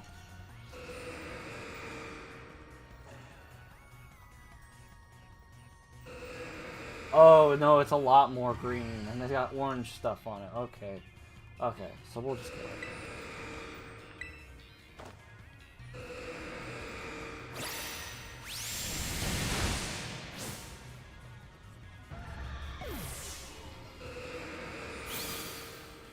I still already owe you guys one extra pack opening because I did find another shiny in that stream that I did on Twitch last night. I don't really need to make it worse.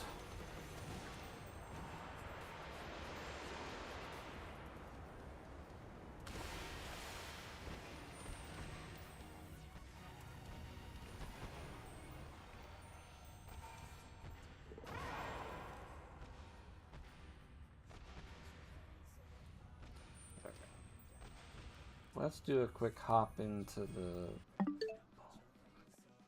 So we still got a decent amount more left on Fortnite.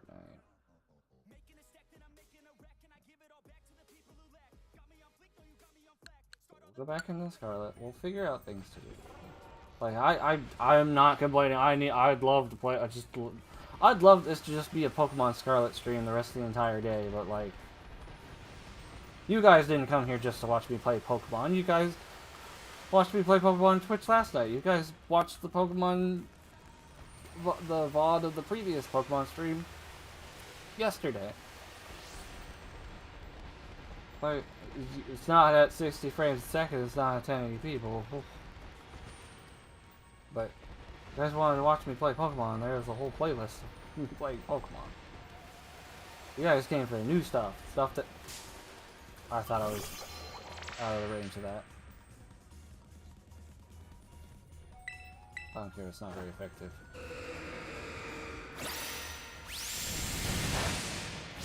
Level difference!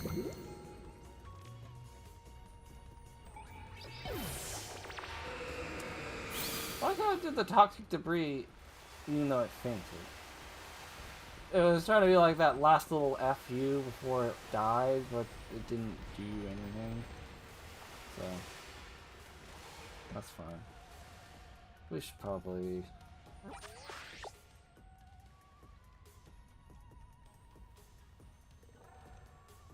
Probably go back to somewhere that has... There's an Applin outbreak. We need to do that. I still brought the shiny from Galar. Are you gonna sell your old Switch? No. No, why would I...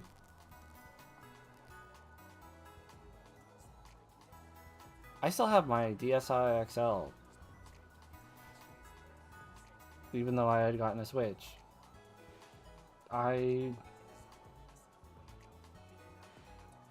My PS4 Pro's in the other room. I haven't turned it on in like 2 years. I probably should. I don't have PS Plus anymore. I let that lapse because I wasn't playing PlayStation. And it'd be a waste to spend $20 a month on something you're not playing in a year. So, I don't know. Maybe I'll get on it eventually, but like, I'm not one to get rid of old systems. Like, if someone needs a system, like, I let people borrow it. How was transferring everything over? Was it easy? I did it all on stream. Like, if you don't want to roll back, like, it didn't take that long. I carried on about a couple of little things here and there. I messed around with the controller grip thing. There was a zip tie attached to it. Messed with this for a little bit. Checked out the little the wrist straps for the Joy-Cons, and then boom, it was pretty much done. Oh. You gotta make sure they're both plugged in. Gotta make sure that they're physically close together. Of course, they gotta be on the same network, I believe. I think the other one's on the 2.4 gigahertz. I don't know. But... Oh. This is real. I need to keep reminding myself this is real. This is real. I'm actually playing Pokemon at 60 frames per second. It's buttery smooth. It's full HD. Everything is awesome. Insert the song. Did you not work today? No, You think that I would go to work today? Ah, no, I put in for today off at my day job the night I pre-ordered this system. It might have mostly been because Walmart initially told me I had to sign for it. Turns out that was not the case. But, as a precaution, and I wanted to be here for it, I wanted to unbox it and do the stream immediately. I put in for my day off today back on April 23rd. There was no way I was going to work today. No way.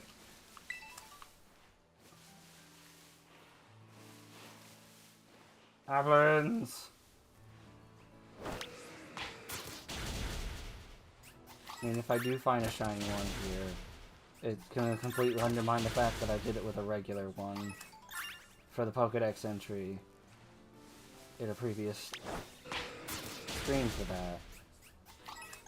But you know, I'm not gonna say no to another shiny. Obviously, they're both gonna become Hydrapples, but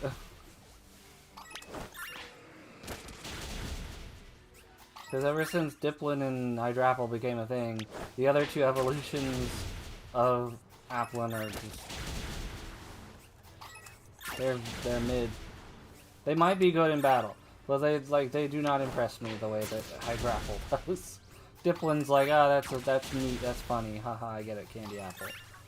But Hydrapple is just like, that's an evolution. Flapple's okay, Appleton's kind of dopey, but like Hydrapple.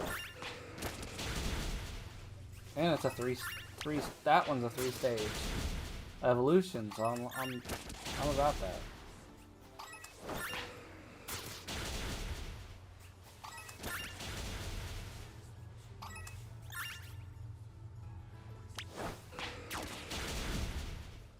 also my first outbreak run of the new system, and I gotta say it's a lot more efficient.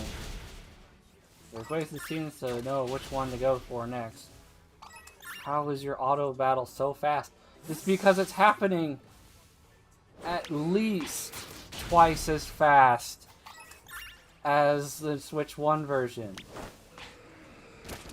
On Switch 1, the target frame rate for Scarlet and Violet is 30 frames a second.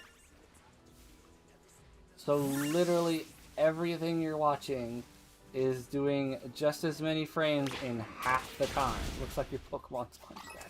I mean, he is from space. Or like the atmosphere. I don't know what they got up there.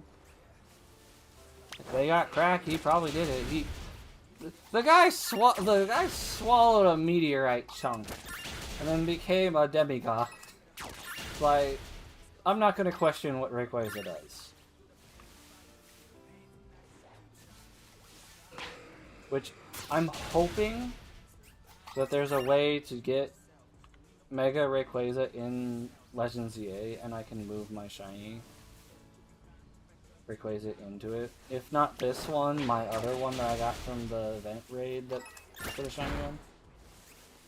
Because, like, I'm not gonna lie, my go-to Mega Evolution in Pokemon Go is my shiny Rayquaza that I got there from Go Fest either last year or the year before. I think it was the year before. I did like 12 Rayquaza raids and then boom, shiny.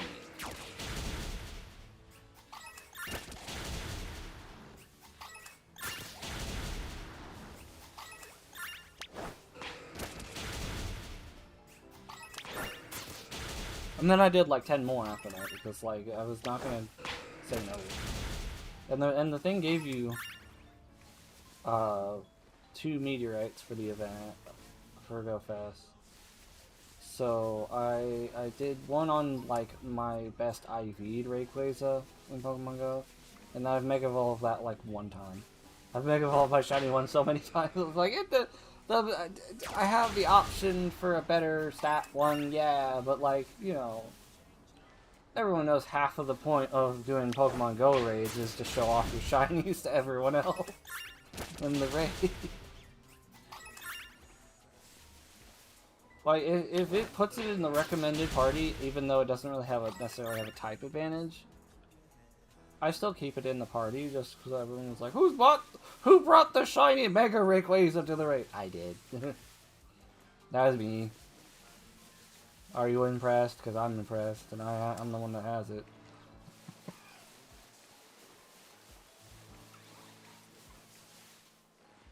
So the outbreak's still going on. Oh, there's some. I found the rest of it.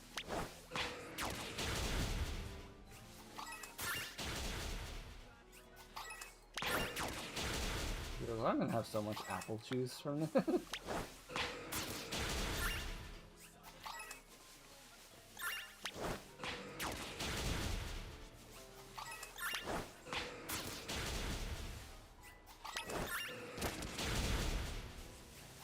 Yeah, but like, I find a bit of like poetic justice in having the first game that I play on this be Pokemon, because like at the end of the day, did I buy this system for Mario Kart World or any of the new games? No, I mean I'm gonna get some of them, and obviously I got Mario Kart because A, Mario Kart Bundle is going to be a limited release until fall.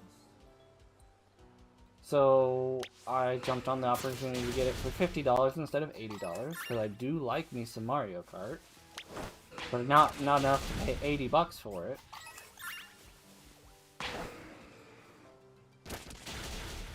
But I mostly got this system to play, like, unironically to play this game.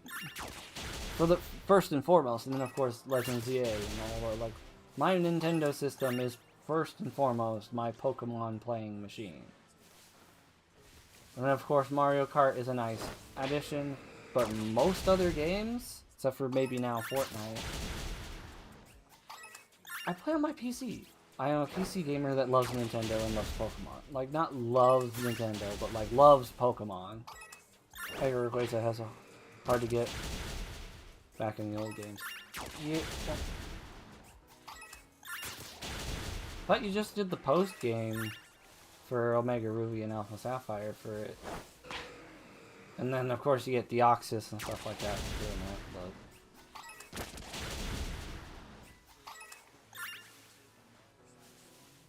but then I don't know if they allowed it in X and Y. But I'm certainly hoping that they allow it in ZA. If not, I'll be very sad.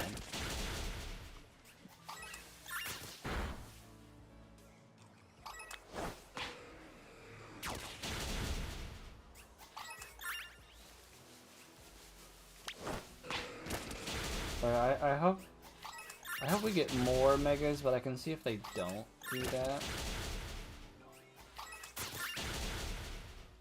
I feel like Legends EA has less of a right to make regional variants than Hisui, because like, okay, Hisui was like old Sinnoh, and like over time these species of Pokemon become like super rare or some extinct or whatever, and then, you know, nothing in the Pokemon universe stays extinct, so now in Paldea you can have Hisuian forms, you know, as a reason to have new formed Pokemon from the previous, like, spin-off title in the main line games.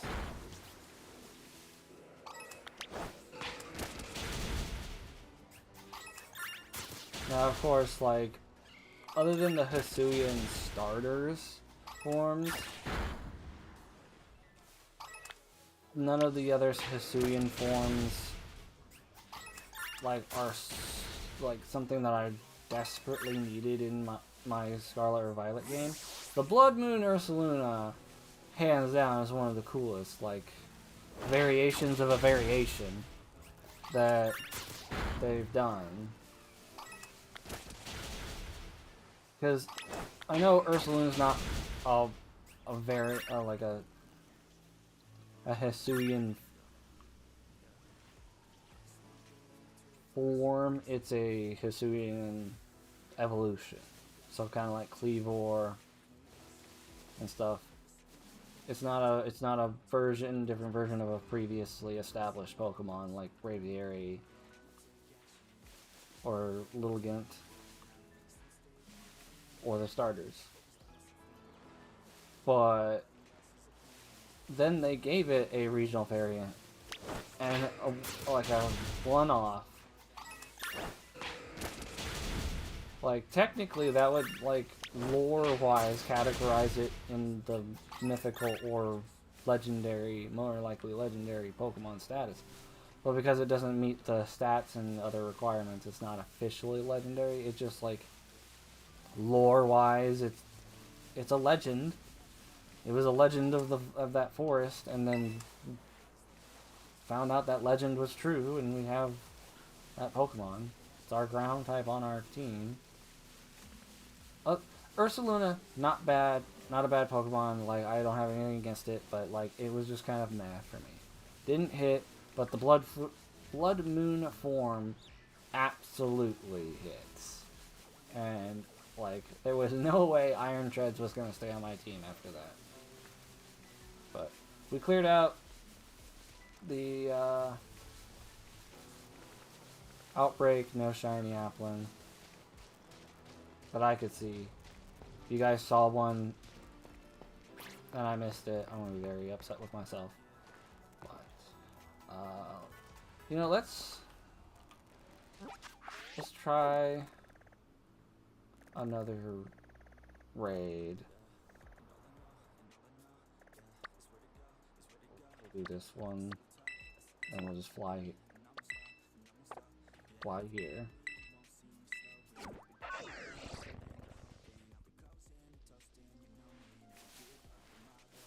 Yeah, by the way, I don't know if I've gotten all of these guys thing done either.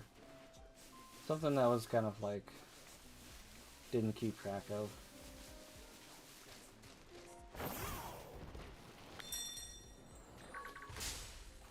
Dang it, Sligoo!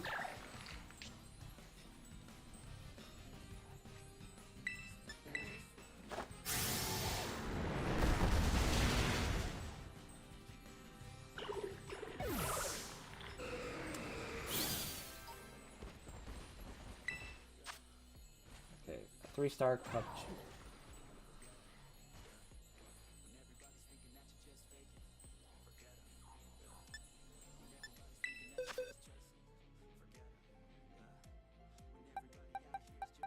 Soon type version. Yeah. My preferences on Hisuian Pokemon are very prevalent by the fact that I have some of my favorites on my team for this game. Yeah. That and like until Legends EA comes out, Legends Arceus is my current favorite Pokemon game. Just because like of the style, I like. It took all the aspects of like the Pixelmon like Pokemon mod for Minecraft. Like it took some of that and like it took the open world and like it made the closest thing Pokemon has ever done to the kind of experience that I got in the Pokemon mod for Minecraft, and which was my previous most favorite Pokemon experience. So it hit all the right notes for me. And Scarlet, now that it's completely playable and like good, it's gonna be like second favorite.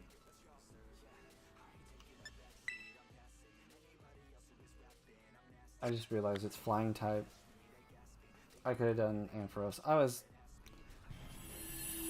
I'm just so excited about all the things that are happening that I was like, Cubchoo, Ice type Pokemon. Forgot Terra type entirely.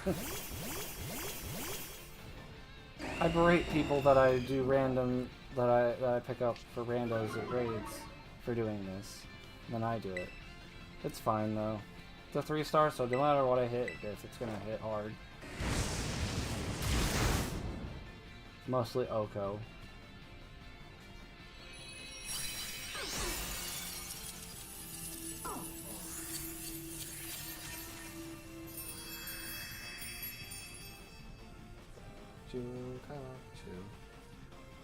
You want to say Cubfu, which is a different Pokemon altogether, but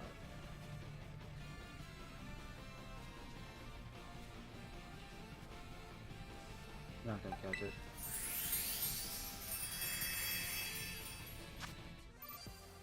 I would do the Mighty Porygon G-Raid, but that requires going online, and we are avoiding that right now because we've got games downloading. Which is one of the reasons that I didn't want to do the full system transfer, but I ended up just doing it anyway, because simplified things at the end of the day. But we'll take a quick little check back on Fortnite's almost done.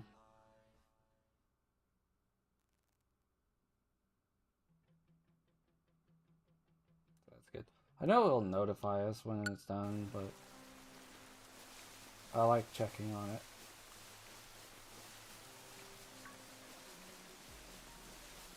The rain's not slowing me down. We need to go some... Oh, we're already right there. Okay, okay.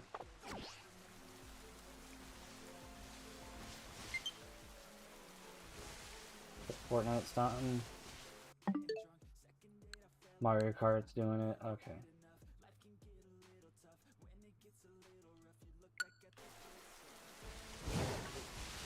Okay, so Royal Lake in the rain! Oh, is it not raining here? No, it is. Okay. I'm just going faster than the raindrops. That's fine.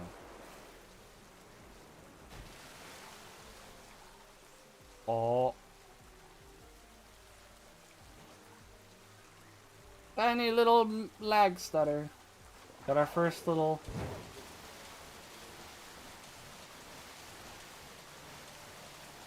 First little stutter in the system. So it's not perfect, but no game should be.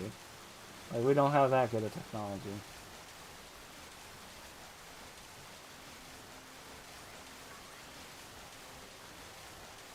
But other than Splashdown, like, the lake in the rain, smooth.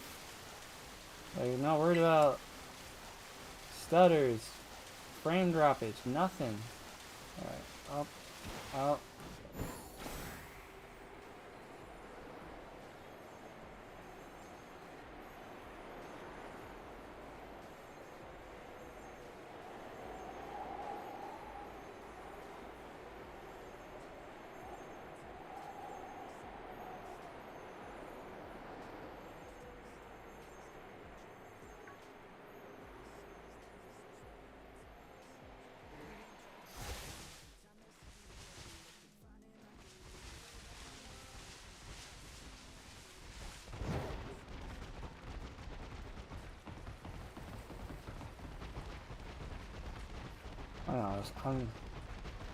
I'm having a good time. I'm having a really good time. I don't know about y'all, but I don't know about y'all, but I think I'd be having a good time. I don't know what I was going for with that, but it sounded weird. That's kind of what I was going for, I think.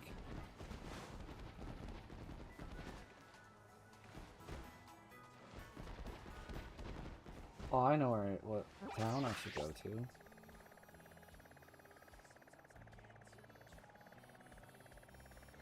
Provincia! That's always got a lot going on.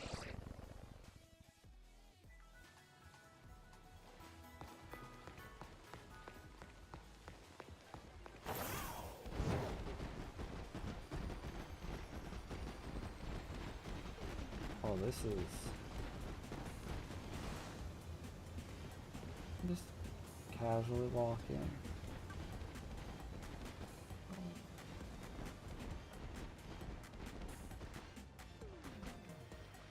Now, like, when they render in, they do, like, kind of just pop into existence.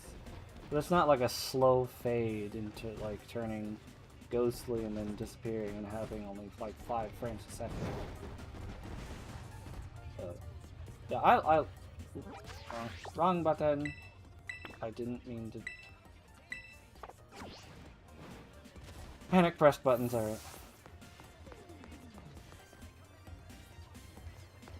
It just looks so nice. I love it. Okay. Like, the only Rayquaza you could Mega Evolve is the one you catch in game because it had a special move that only it could learn. Oh, so...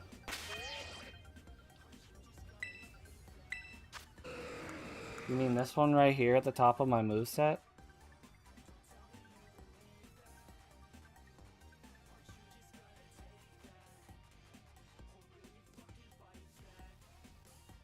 In order to Mega Evolve Rayquaza, it needs a Meteorite and to know the move Dragon Ascent, which my Rayquaza definitely knows.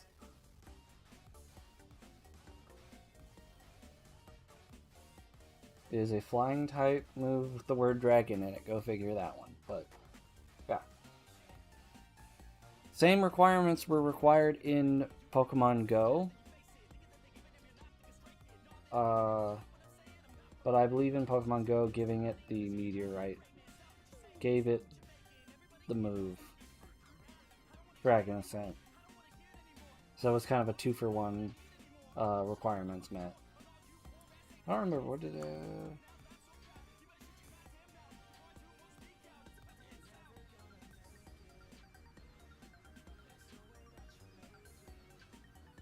yeah, this... Yeah. This is a Hoenn region, Shiny Rayquaza, and a Cherish Ball. It has the souvenir ribbon. And it's Rayquaza the Cherished. And I'm gonna be honest with you. No, I think I had a buddy of Garrett's trade it to me. So I don't think I'm the original trainer.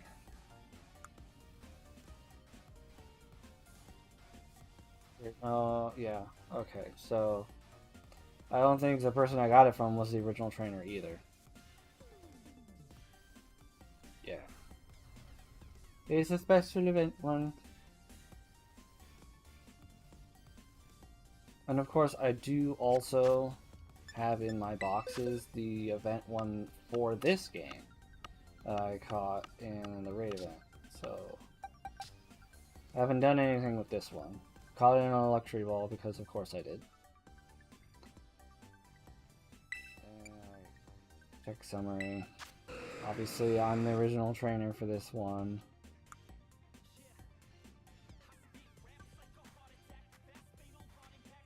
I don't know if this one can learn with like first in a crystal cavern. Yep. During the January event.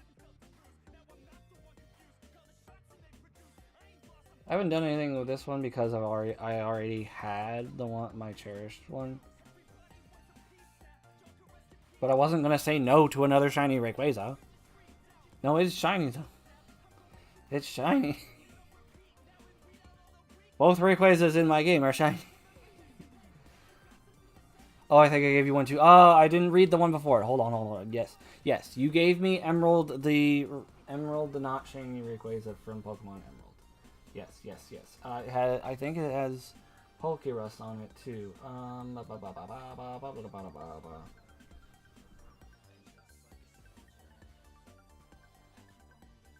Hold on, I'm gonna have to use my bi-directional switch real quick.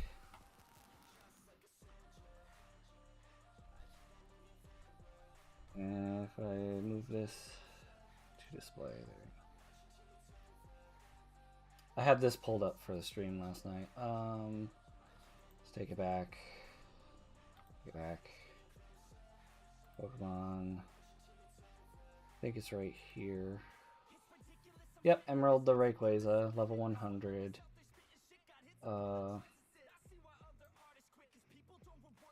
Original trainer Kobe, but like this is the one. I don't know if that's just what you called your character in the game, but yeah. This is Emerald right here. Emerald's been in the box. I think it's in my. I keep it in the box that I keep all my Hoenn legendaries in. And I think this means Pokerus? I'm not sure. It's got a ribbon. Champion ribbon.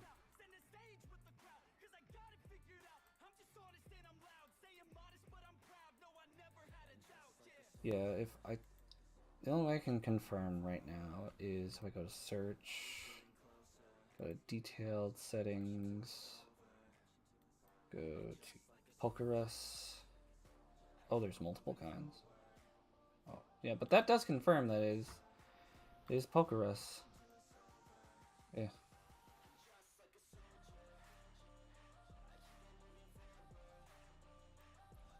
Yeah.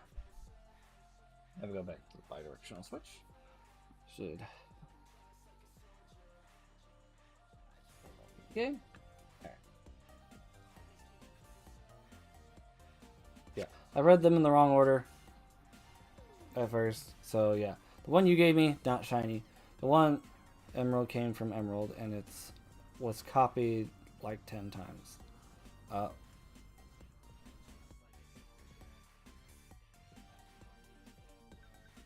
So what I have is an empty husk of what was once a mighty Rayquaza, and it's just merely a copy. Just kidding. I think it's best if it stays in the box so it doesn't realize the existential horror that is its existence.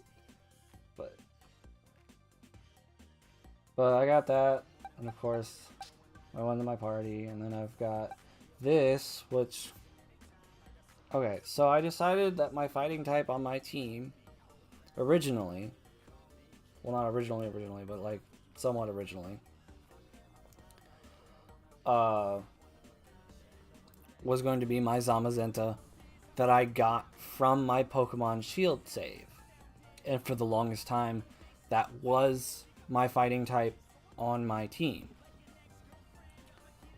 But Pokemon Go decided that they were gonna do first like full release of shiny Zamazenta and Zacian. I know Zacian had the code.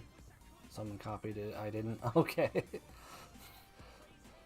But the Pokemon Go's like, we're gonna do shiny Zamazenta and Zacian. Zacian for technically the second time because of the code thing you could get for it. And then Zamazenta for the first time. And I managed to get 2. So one of them is still in my Pokemon Go account where it will stay because that's a bragging right piece right there. And then the second one is now the literal only possibility that was able to replace my Pokemon Shield save Zamazenta. That way I could have a shiny on the team. And of course, Pokemon Go Community Day gave me my shiny Froakie to now Greninja. Ampharos, I believe, was caught in this game. I think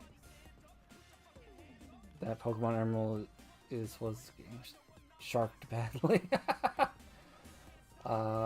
Check summary. Yeah, I am the original trainer. Yeah, this Ampharos, like my favorite electric type. One of my go-to electric types for a team. Literally nothing special about obtaining this. I literally caught it as either a R.E.P.O or a Flaffy and just leveled it up, and like this is like the only plain Jane Pokemon on my team. There's no special nothing about it. It's just a good, solid Ampharos. And then Mightiest Mark, Hisuian Typhlosion for my fire and ghost type. That replaced my starter, which was Skeledirge. 1-for-1, same type match, same type pairing. Okay. Perfect IVs. Definitely gonna take it. And then of course, that replaced my Iron Treads as my ground type. Because how could it not? Look at it. It's vicious. And I love it. He's vicious and I love him. Anyways, just have 6 shiny Rayquazas in your party. Ampharos is good. Can't hate on that. Yeah. I meticulously crafted this team. Like, I need to do hyper training and all that stuff. Blah, blah, blah. I know. I will get to it.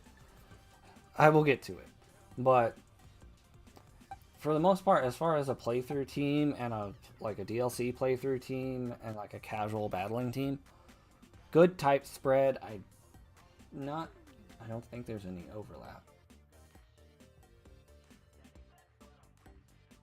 No, I don't think there's any overlap because we got Dragon Flying. I got the shield for this one, the item, so that's Fighting Steel or Steel Fighting.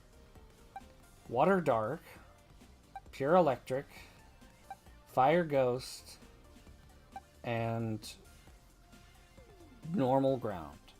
You're almost at 900 subs. Oh, I need to hop on the studio and check that out. Ah. Yeah, I would like to thank everyone that's supporting the channel, especially recently. You guys have been showing up, and it's been really appreciated. We are literally closer and closer to the 1,000 subscriber mark than I thought I was going to get to this year. So thank you. Every single one of you that hits that subscribe button, thank you a metric butt ton. Like, I could not be more thankful for everyone that supports this channel, whether it's going and following on Twitch as well, or subscribing here, or even hitting a like and share on a video. Like, all of it, I appreciate every single bit of it, because like, this is not my job. I want it to be my job. More people have to show that kind of support for it to like eventually become my job. But like, this is my passion project. Like, my personal passion project is this YouTube channel. So all of your support is deeply appreciated. I do not do this thing for money. If you send me a super chat, then you're paying me. But like aside from that, like I do this thing for you guys. So, and the more you guys show appreciation, the more that I'm willing to like double my efforts and put more out for you guys to enjoy. But let's do a quick check on Mario Kart. Ooh, about halfway done. Nice. Once we get Mario Kart done, we might pop on Fortnite for a little bit. I know that my audience does not usually show any support towards regular Fortnite. Might just hop on Lego. You guys love Lego. Like Lego Fortnite and Fortnite Battle Royale Zero Build, whatever, like it's the same game technically, but you guys have treated that like two very different games. And like play wise, they are two very different like modes. But you guys love Lego Fortnite. I might hop in the Lego world, mess around a little bit, see all like the ray tracing shadings and stuff like that they added. But I don't I don't know if we'll hop into anything more competitive. I kind of do, but at the same time, like your guys' attention span on the matter just goes. So I'm not blaming you guys. It's not a criticism in any way. It is an observation I have made over the last couple of years. Lego Fortnite, yay. Regular Fortnite, meh. Okay. I know how to like read the audience. Like I like you guys like certain things, you guys don't like certain things. I'm not gonna just keep shoving stuff that you're not gonna watch down your throat. I mean, there was a point in time where I thought my channel was going to be a Fortnite channel, and I was like making efforts to that, but it did not go anywhere. And then I streamed Choo Choo Charles, and it blew up, and like people want more cozier games, more like horror games, like stuff like that. So Phasmophobia, not hasn't happened a whole lot recently, but like it's still a staple of the channel now. Like Repo's good. People love Repo. So, and then of course Schedule One's kind of just the game that that's the one that we kind of borderline are shoving on your guys' throat, whether you want to watch it or not, because like we're just having silly, stupid fun in it. You might as well just watch it. Like I know the subject of the game is kind of controversial for general audiences, but like if you just want silly, stupid like stuff, especially in the more recent episodes, because like the first few, yeah, I was kind of just growing pot plants for most of the stream. Now I'm kind of running around causing some chaos, doing some silly stuff. So the more recent ones are definitely worth the watch. If you want a little bit more premise of like game versus silliness, you can go ahead and watch the first few. But as soon as we learn to start like mucking with the physics and like messing with stuff, it gets fun. Oh, I didn't even know there's a water feature here. What even is this building? Is this one of those signs that you can walk up and read? Oh, oh. Aldea Realty Flagship Building. Fancy stuff. What's this one?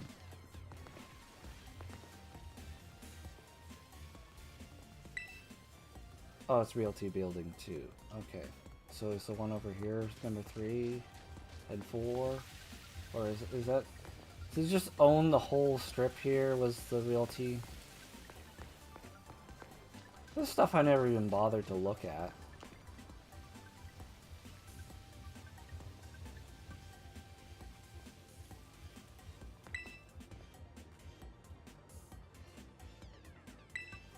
I'm gonna assume this is actually the electricity place, because I can't get the sign to say anything. Yeah, sign doesn't want to say anything, but that person did, so one can only assume that that's the deal with that one. Realty building number 5. Okay, so that one, it's either another realty building or the electricity building.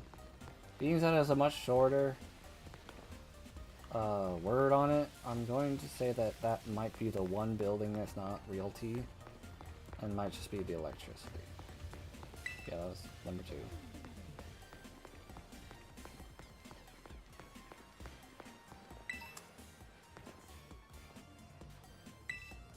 Number 4. Okay, so I'm gonna assume that the other one's number 3, and it just has a different word stuff on it, and the electricity thing is just like a misleading thing.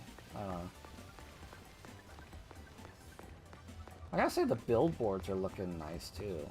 Like, they looked okay in the previous version. Like, if you get real close to them, you can still see they're kind of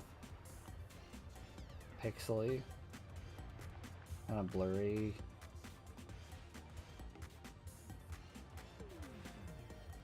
But like, at a decent distance away, they look much sharper and much nicer.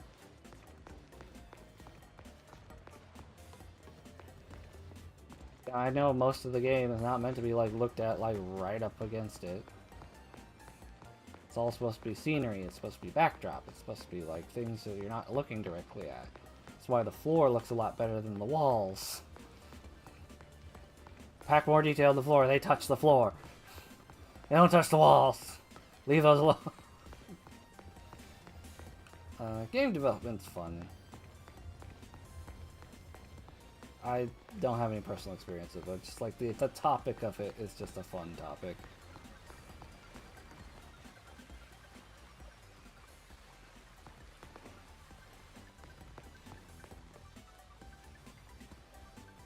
Alright,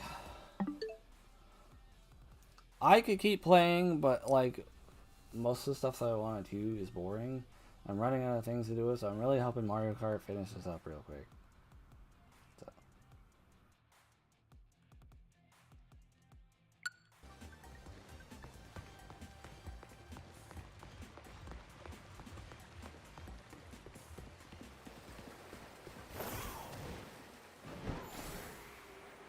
Like, all the places I wanted to visit look amazing.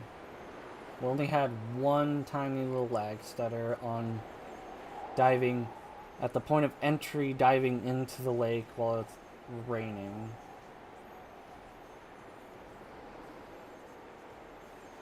We go to Kitakami. I mean, we did for the crystal pool, but we go to Kitakami and do stuff. I don't know what we'll do, but we'll do something. Go to Mozui Town. See what all's going on.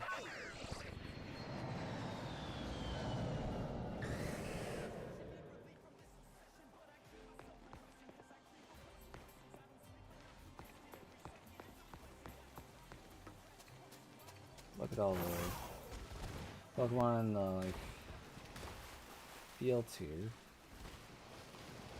Even though there's still not all that many.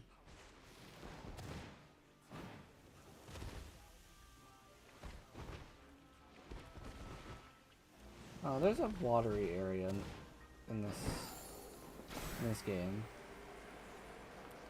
We'll go see if that looks better. I mean, it probably does. I'm practically certain it does.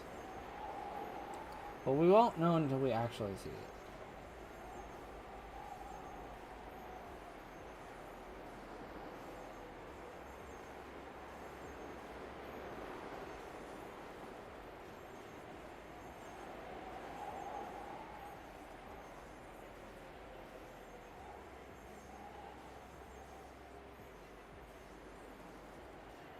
Here we are. Well, not completely yet, but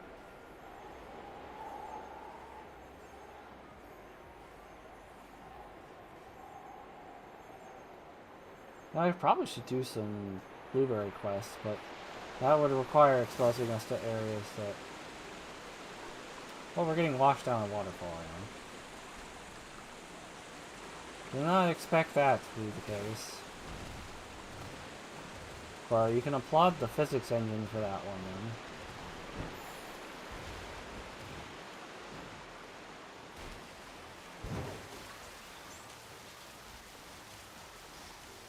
then. He's doing a back float. That's adorable.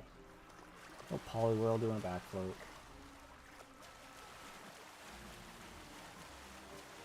He's just chilling, having a good time.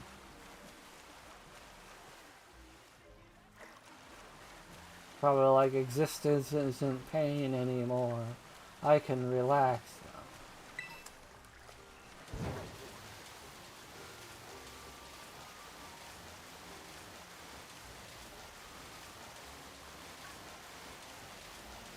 This one didn't lag as much in the Switch 1 version. But I was... Ooh, Luxury Ball. But it definitely feels a lot better going from the 30 to 60 frames. Like, people will criticize 60 to 120 for things all day and night. They're gonna be honest.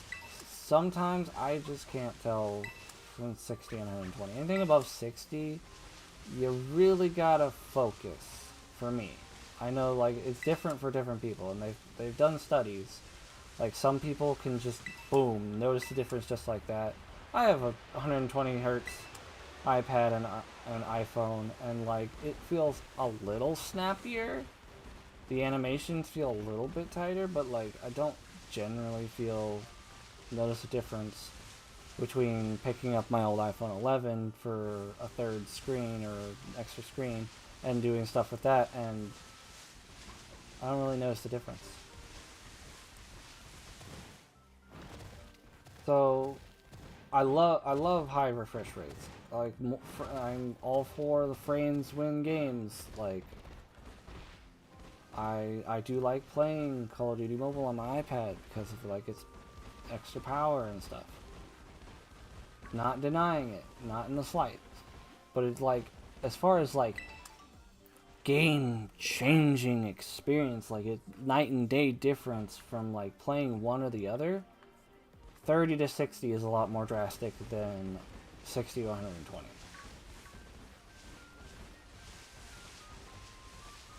In my personal experience, other people can see it better or differently.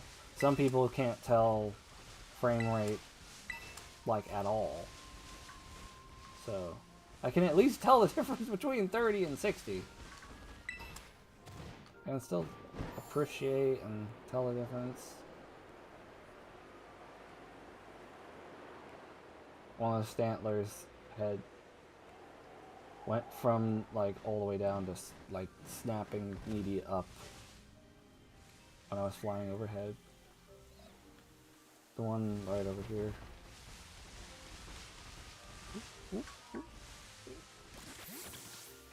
this one right here, like instead of raising its head normal when I was flying overhead, it just went boom. No! Poniard.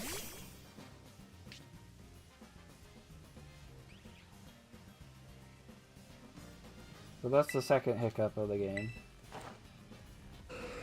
And I'm not going to try to point out every little flaw. I'm just saying, like, so far we've been playing for a good bit, and we've only had two performance issues, quote unquote. Look, if the rest of the game runs this well, and like I get a small stutter from splashing down in the lake from heights while it's raining, I'm not upset.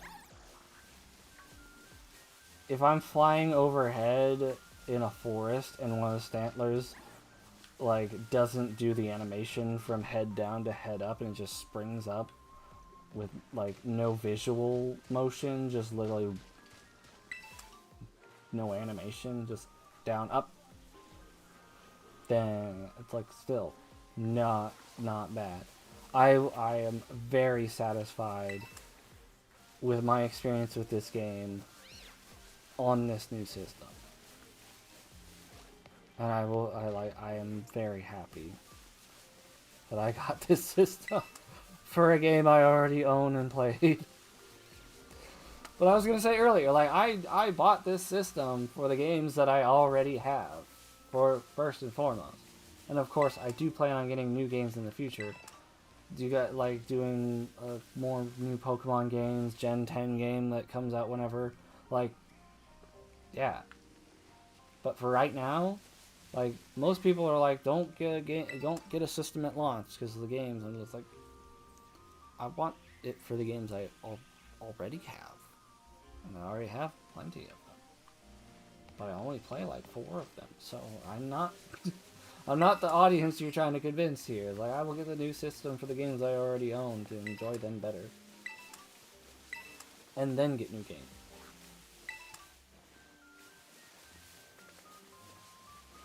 And like if the bundle version of the console wasn't the only way to get Mario Kart for a reasonable price, I probably would have held off on Mario Kart and probably literally just got the system for the games I already own. Let's check on Mario Kart. It's, I want to say 85% done. I wasn't that far off. Wasn't far off at all.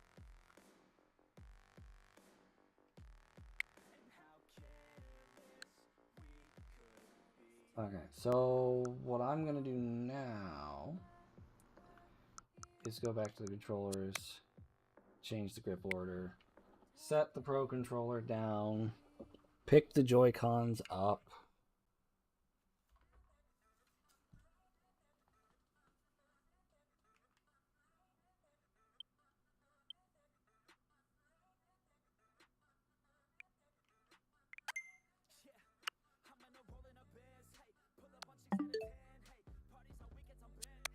Didn't mean to go back. I'm curious. Any kind of mouse mode, anything? I'm running them. Nope. Alright.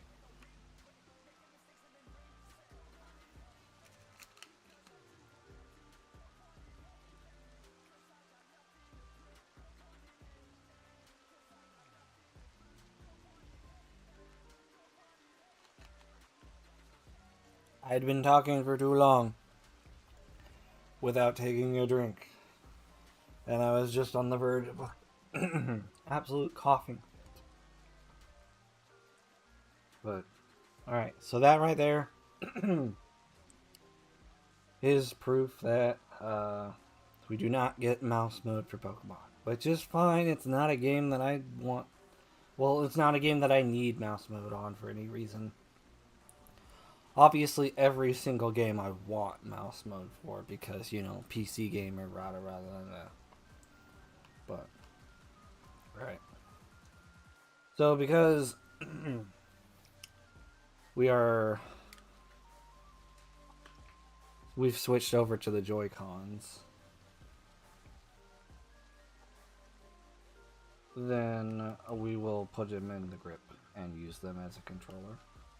We'll get that experience in. You know, it's not going to be our go-to for controller, but it's something to experience. Like, without my current Pro controller, this is how I would have had to do things anyway. So.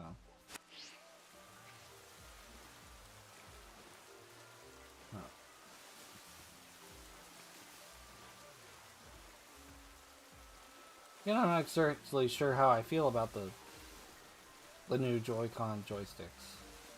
Like, they're smooth, they're nice, like, fluidity-wise, and, like, it just feels, like, responsive.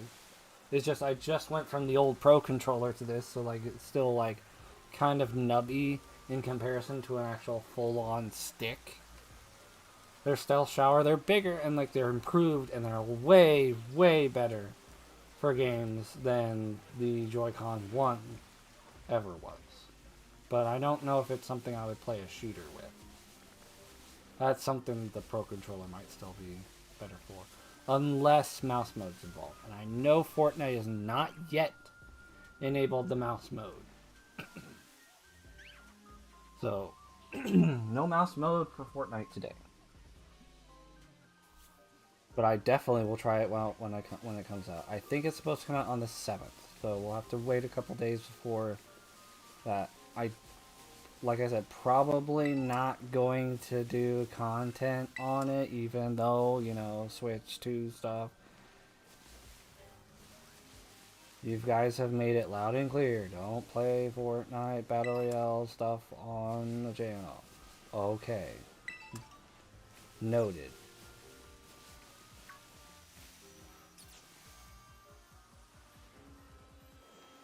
I was like, where is that? And it's like right in front of me. Mario Kart's done! Alright, so we're gonna go back to the Central Plaza. That way, when we do resume our Pokedex entry stuff for Pokemon Home series, we will be back in Blueberry Academy. So we will do a nice little save. Double save because trust no one. Alright.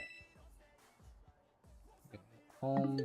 Which I'm gonna have to get used to that farther travel down when I'm using the Joy-Cons. Of course, I'm already familiarized with the old Pro controller.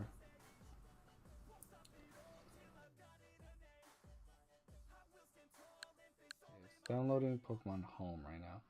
That shouldn't take long, but I think we can handle doing a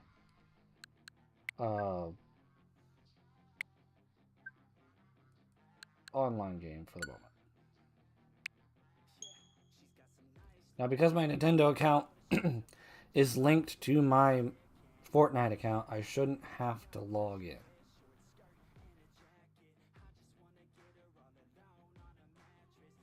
Now, there is an XP coin map thing that Logan Ravenhurst showed me. We might go into that because like the coins are very nice at showing the reflections and the lighting and stuff. I already pressed it. What more do you want? Yeah, signed in as. Yep.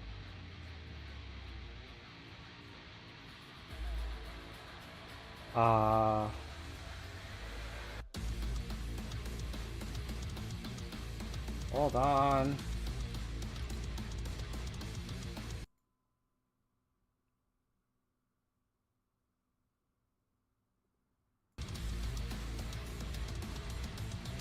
Yeah, no, I guess I want to skip that. Okay. No, leave voice chat off.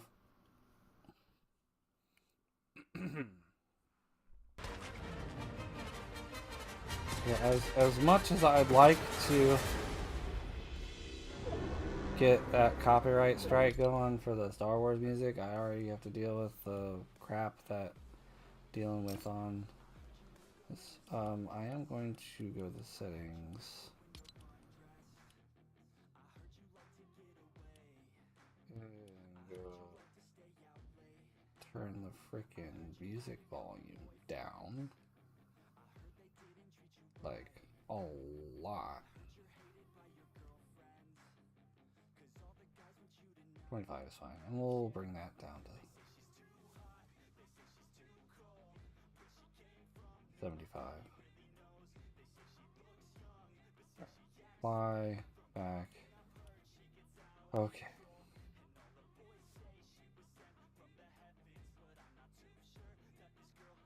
Yeah, so we're gonna hop into this one. This is the one that Logan showed me.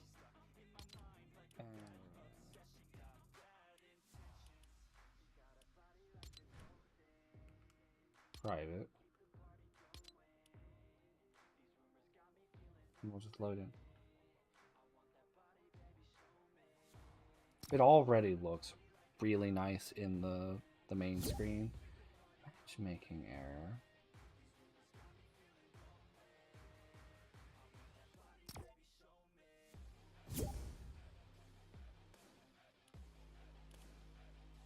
Lego.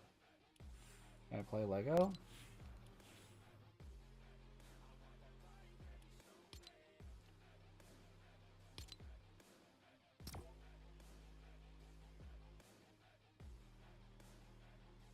I might just have to do Lego.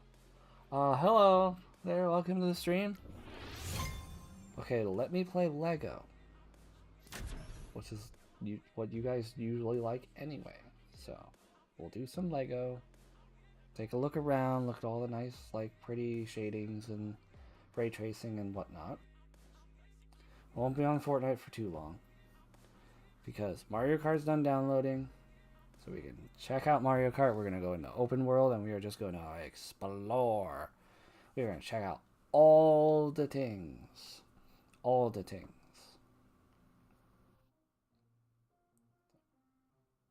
First, we just got to wait for Lego to load. I don't really have much experience with like, oh my god, that's not expecting the frame rate to be bad. Hold on. Excuse. This is not as buttery smooth. Like, it's better, but it's chucking a bit, and the reflections on the floor are nice. So you can see some of the like ray traced reflections from like the window in the floor. Like that's nice. So we do got some good graphical fidelity. I just hope it's not at the cost of having good performance, because I mean it's smoothed out a lot, but it's not as buttery as like Pokemon just was. So this is acceptable. This is fine. At first it was a little bit concerning because I was like, dude, we dipped down to 30. In here we might have some issues. There's a lot going on in here. But we have a smart house. So. It is what it is.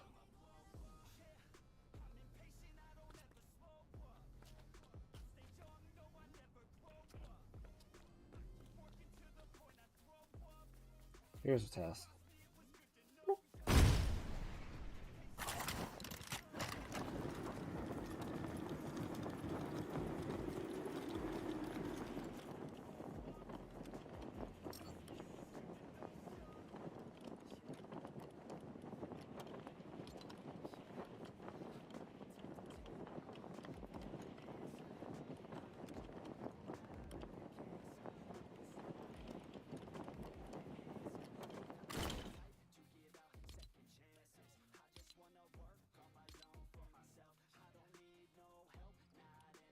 I'm all for like the HD rumbles and stuff like that for like other things, but not Fortnite. No, thank you. All right, well that's it does look really nice, and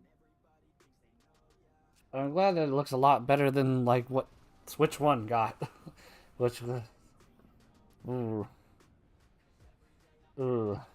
yeah. But maybe we can get loaded into that one map.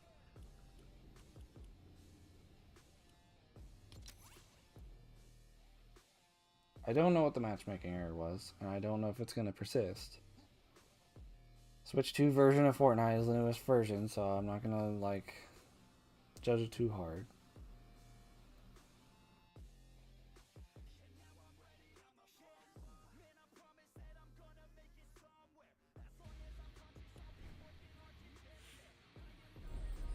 Oh yeah! Forgot about this. Han told me about this a little bit back. Yeah. So for playing it on Switch 2, we get a nice new exclusive emote. So that's nice. Where we go? Let's look at the shop. It's weird that it's before the locker. I don't know. Yes, let's select a different mode so we can look at the shop. Okay, so John Wick's back in, so that's neat.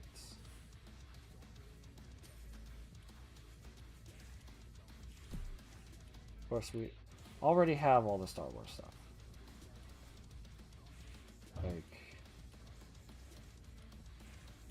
You guys might not want to watch me play, but like I want to get the Star Wars stuff because Star Wars.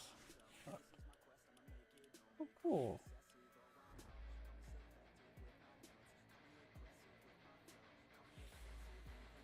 I mean, I'm not super into basketball, but like that's pretty cool. Oh, bad kit. And then of course we got the shoes. Ferrari.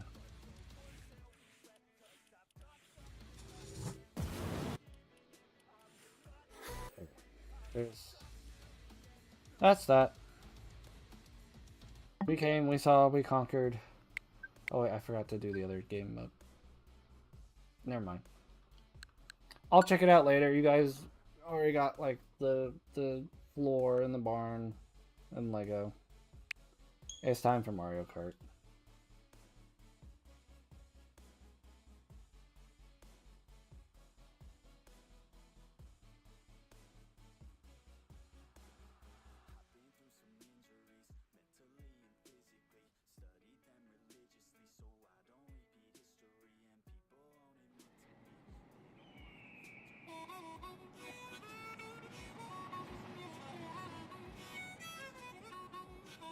Never thought I'd hear Mario Kart start with harmonica. Mario Kart World!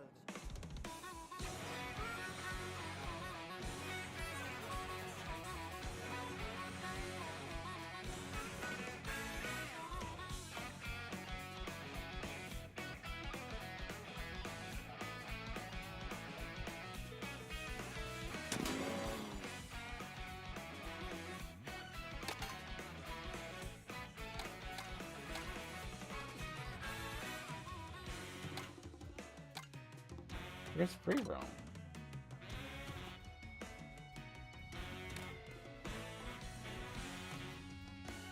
Where's the free roam?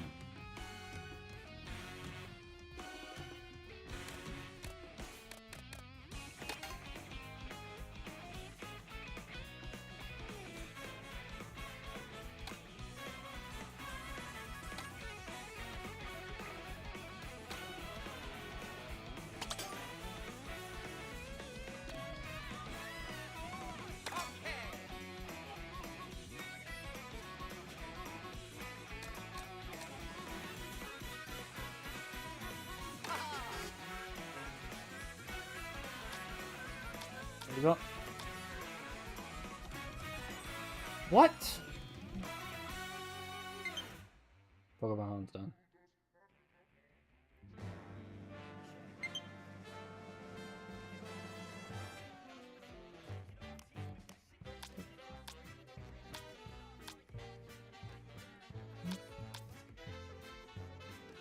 Yeah, okay.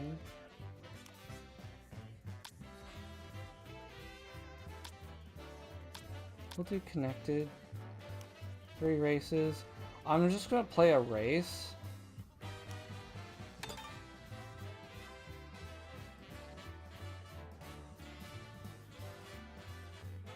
Because that might unlock our free roam.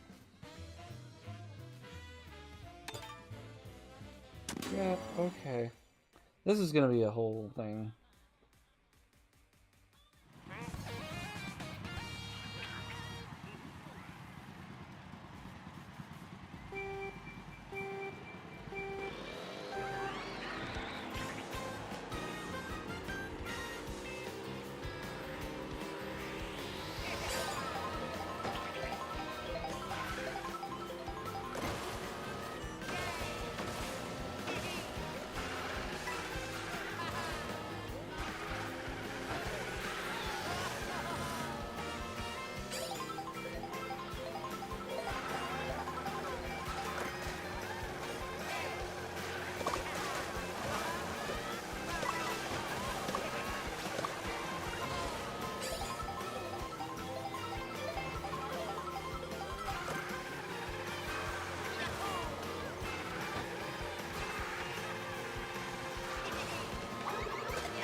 Trying to think that I don't.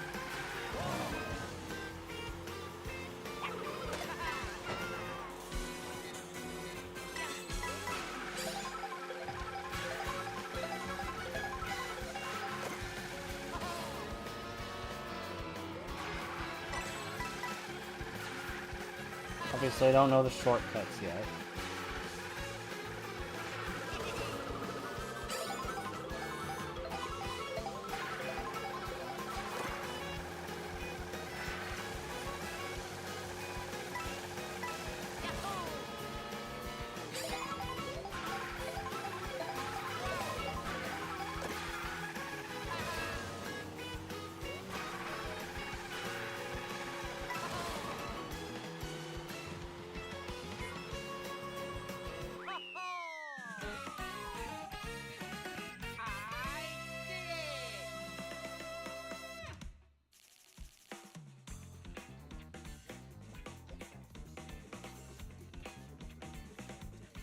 Thought we drive to the next race.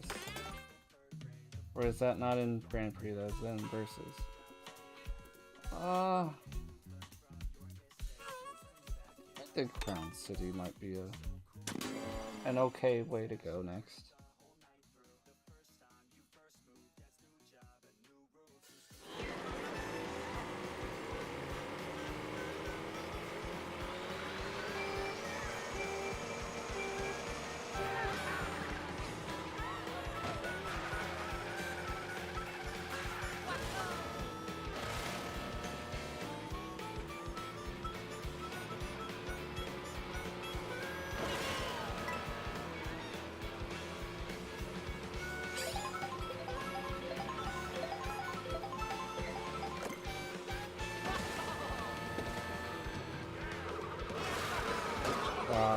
Freaking green shells.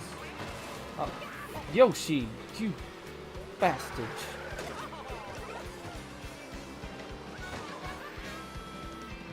Who knew getting from one race to the other was going to cause more chaos than the race itself? Whew, knocked me over a little bit.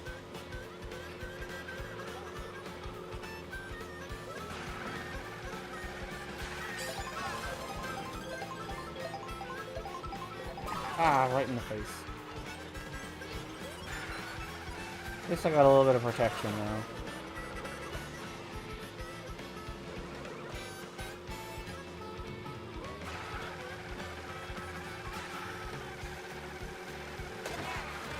Sacrifice a little bit of protection to get.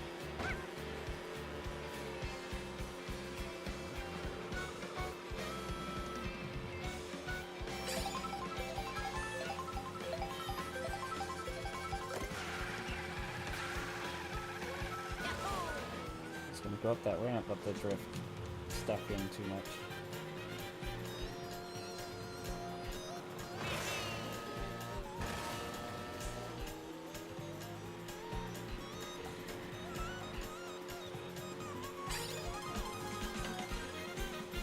So I'm not going to try to do any tricks right now.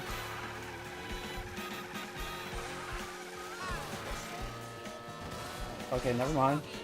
Guess I'm doing tricks now.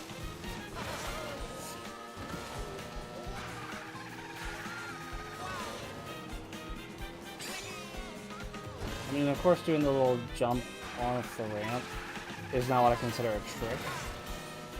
I mean, I think it's categorized with the tricks, but like it's the one trick that was in the previous Mario Kart. So I wasn't gonna do any of the new grinding things, but then I just stumbled upon one, so.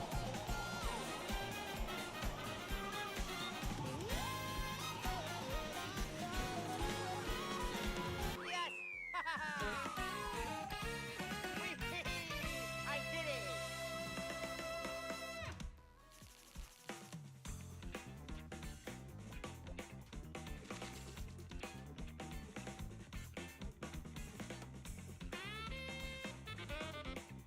We'll complete this.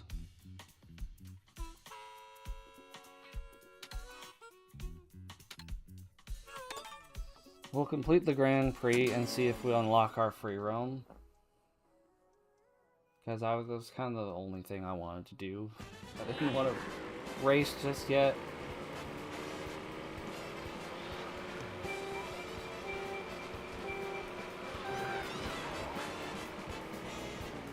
Didn't get the boost time.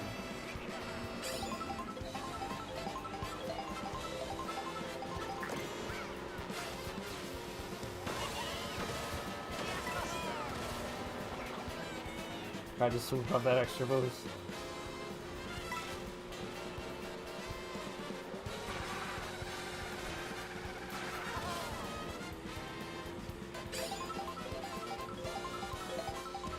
Oh, there's a hammer bro up there. Oh, jeez.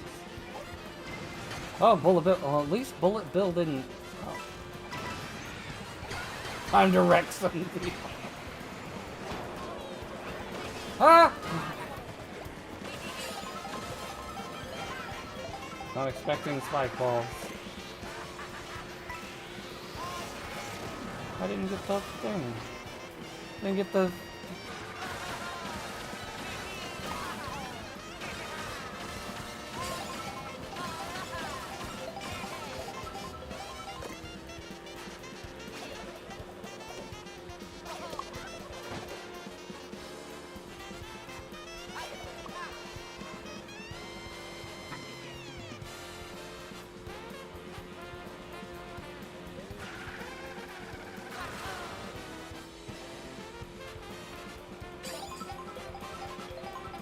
I will say probably playing with the Joy-Cons was probably a mistake.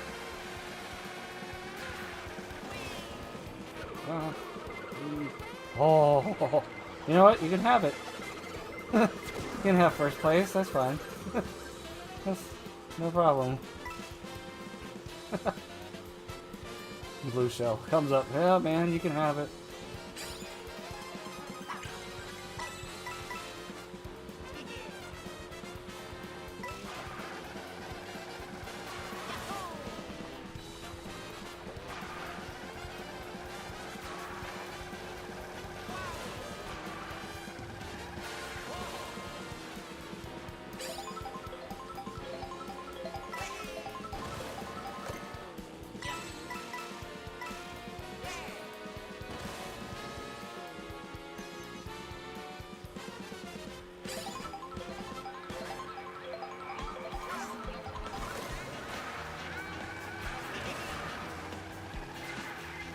Ah, here it comes. Oh. I didn't even drift that corner because I was like, yeah, that's gonna mess that up. I think I have enough lead to where I didn't get too detrimented by the blue shell.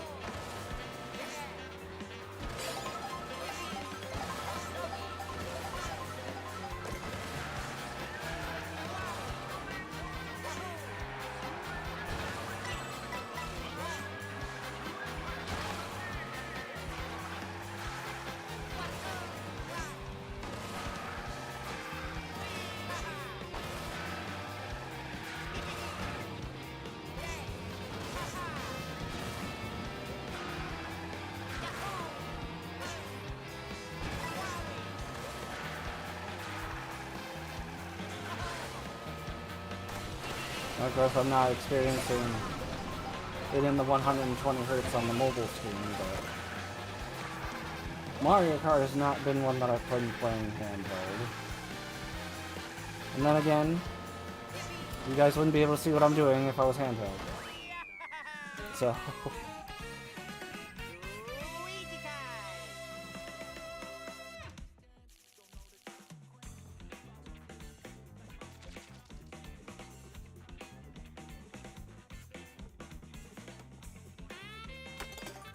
That was only 3 maps.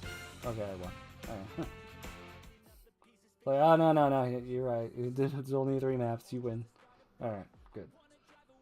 It was 3 maps, but it felt like 5 because of the driving in between.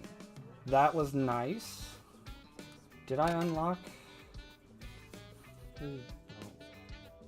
How do you unlock free roam?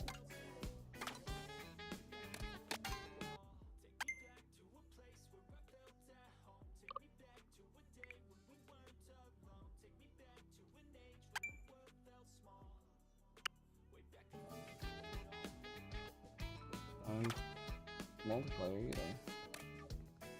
Stickers, map. Map.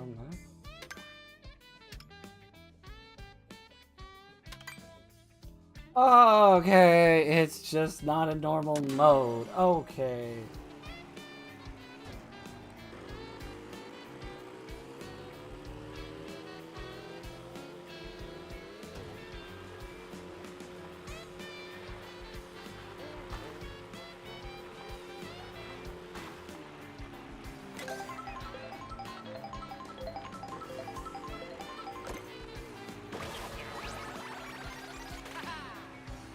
I don't know how I feel about that. Star! Oh, invincibility! Woohoo!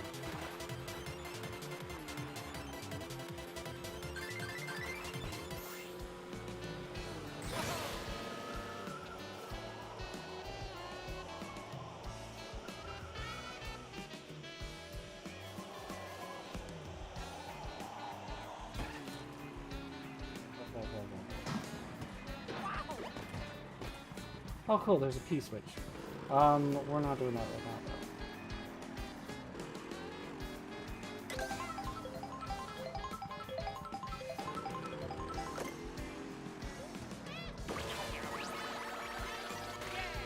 though. I'm not a big fan of that one either.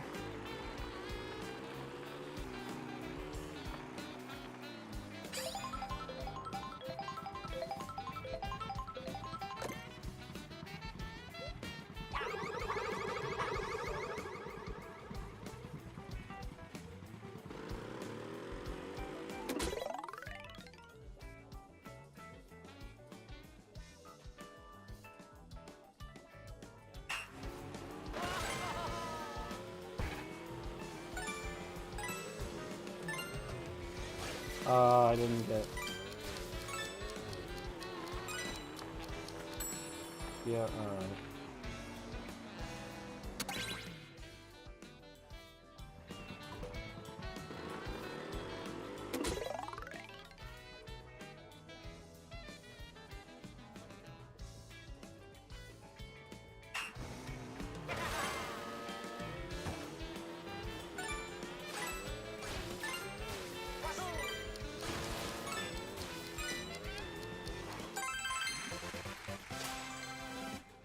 Yeah!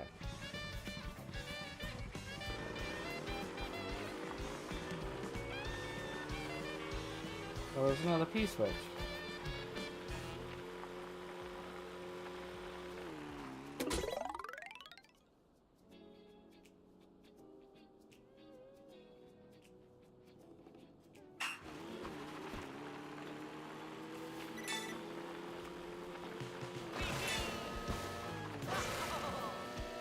Yeah, I'm not getting that one.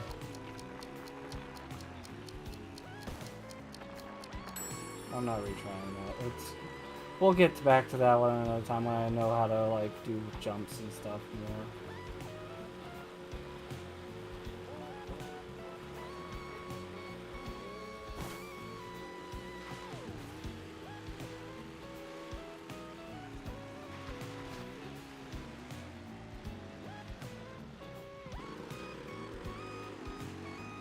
Hi, Ted.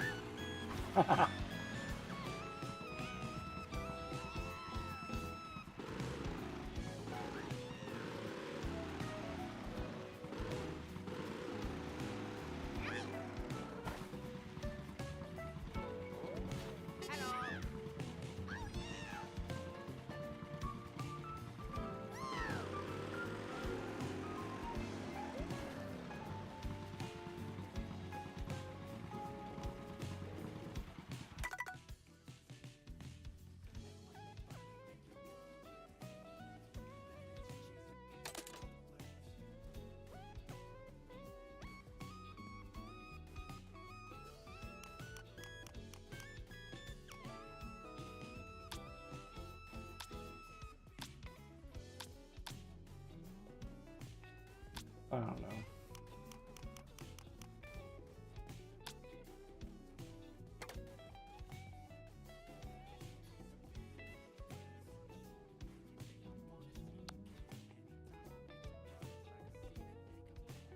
Change.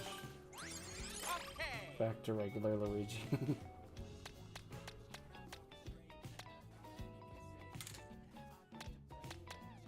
Yes, I can. The bike's fun. Hey, look at that, I'm back. I didn't like the gondolier and I didn't like the other.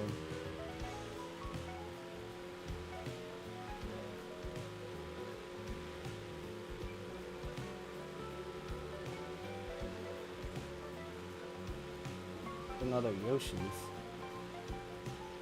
Maybe this one will be better.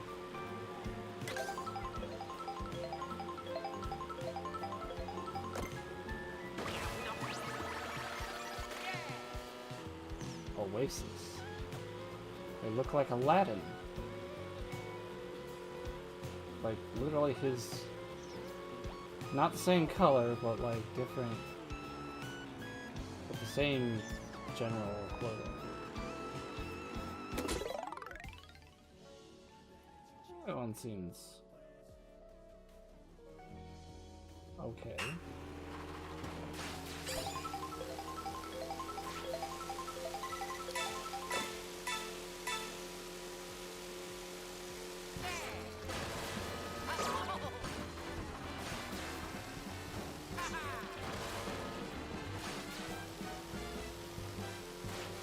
Not as alright.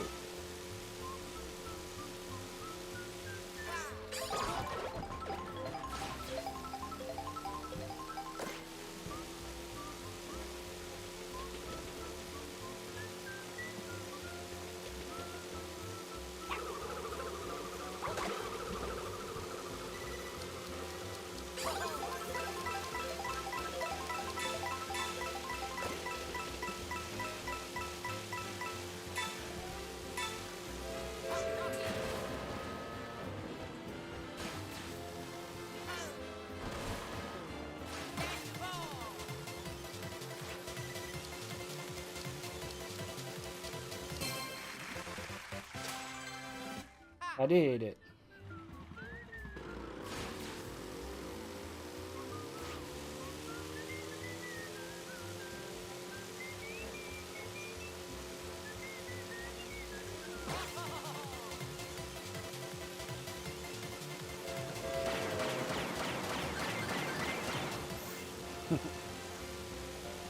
That was great.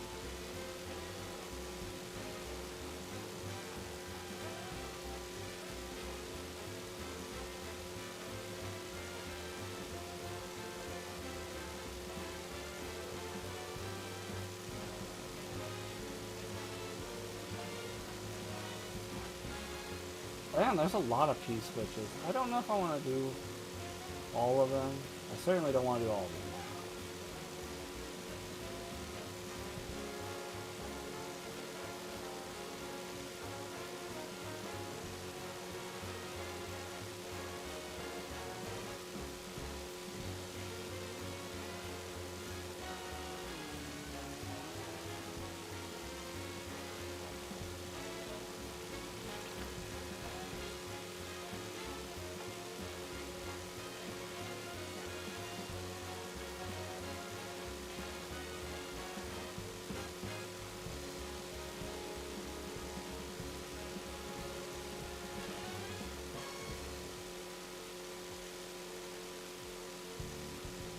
The good thing that I figured out how to get to free roam fairly quickly after that first Grand Prix, instead of just trying to like do a whole bunch of Grand Prix.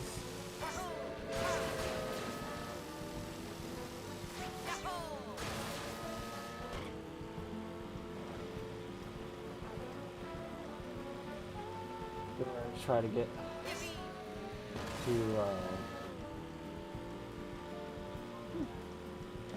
didn't know there was NPC drivers.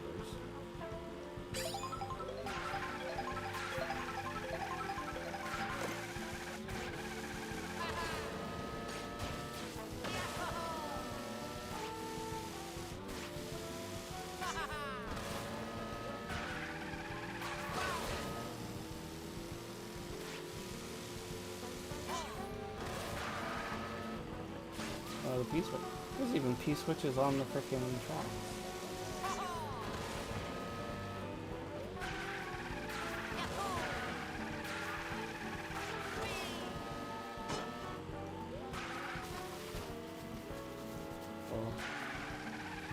too harsh here.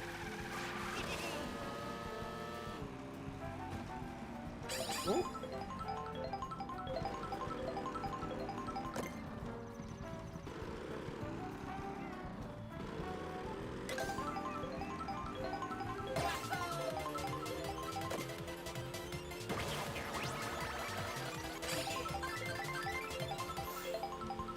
That gondolier again?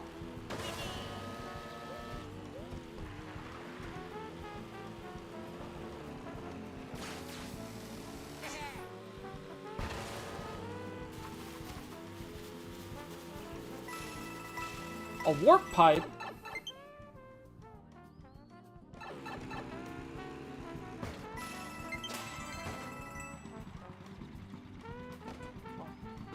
My Mario Kart 8 Deluxe is now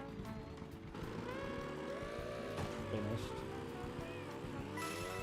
I don't think we're gonna care about Mario Kart 8 Deluxe right now. Hi. Hello. There we go. If I remember the reverse button.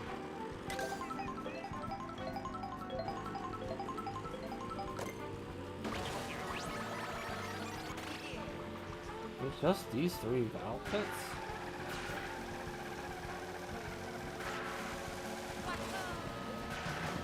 I broke a guardrail? What?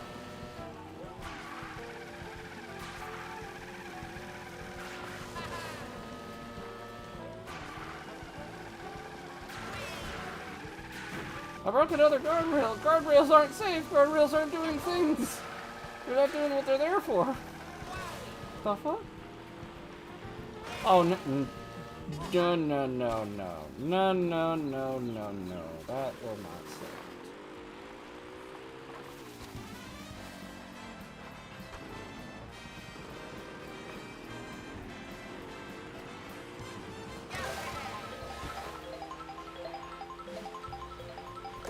Pizza.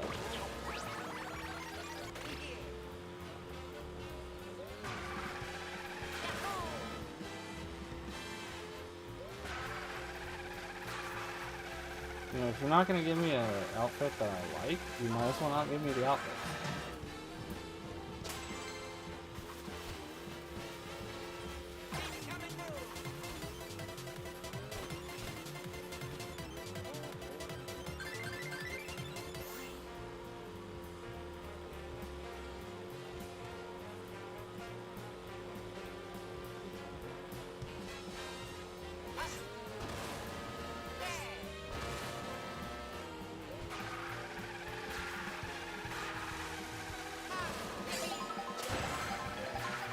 $50 total tricks already? That's very wobbly. Getting all these in-game accomplishments done.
I forgot about the wall riding.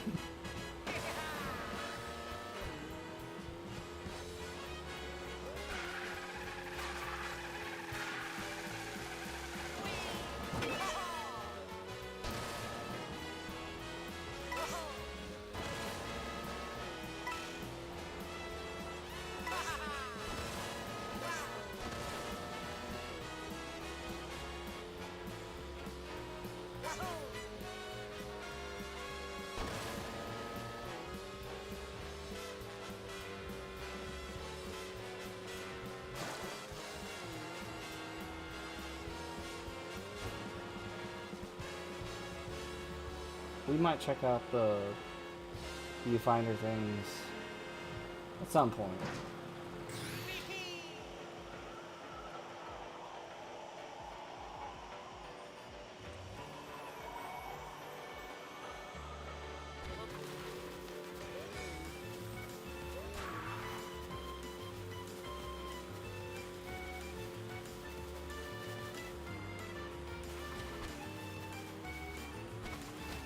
Secret stack of coins.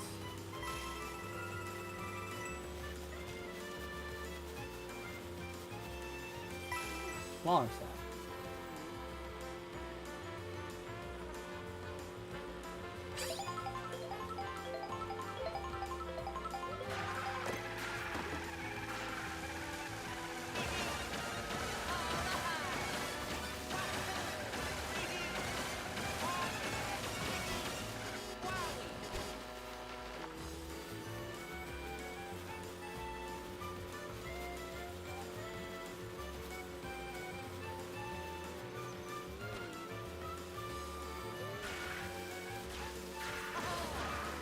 And now we're just kind of getting used to the controls. I mean, they're pretty much the same controls as Mario Kart 8 Deluxe, so it's not that big of a learning curve. I'm using the Joy-Cons currently, so...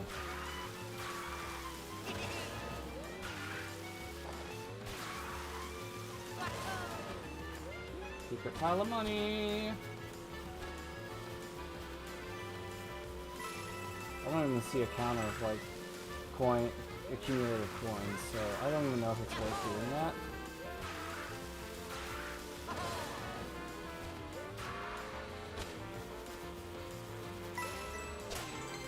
Okay, so there is achievements or accomplishments for... My God! Woohoo! Okay, first time in the water this game. Not bad. Actually right on the water instead of sinking to the bottom and just being underwater. I like it. Not saying I don't like it. Or it's gonna take me some... Gotta go trying to trust the guardrails again.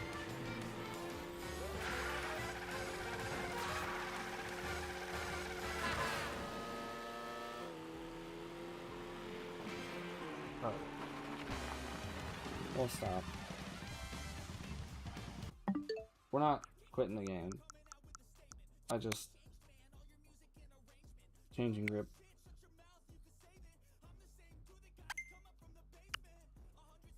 I want to see if it's better. I mean, it's most likely better. Most likely going to be even more familiar.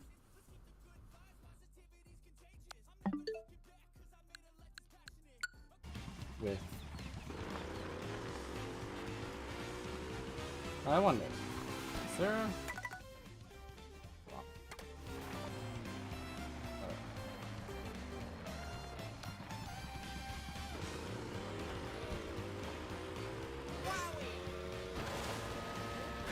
Thing is, like, for the sake of my thumb, I usually have auto accelerate on, to be honest. But I don't feel like that'd be good for free roam, because then I'd just be going all the time. I almost accidentally did that B-switch. I didn't mean to try to go for it, I was just kind of going. Yeah, I'm taking in the sights. We'll do a lot more with this, hopefully, here in the future.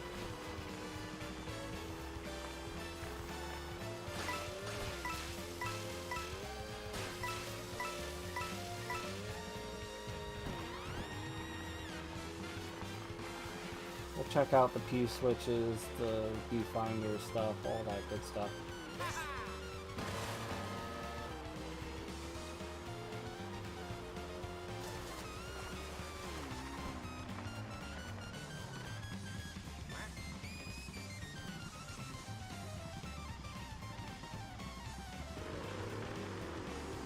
Mario.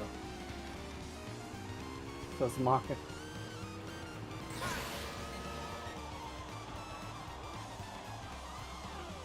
Darn it. I was trying to fly up and then go around. I kind of need one of those trucks to come by the opposite direction. Or if I wait until they come around the bend.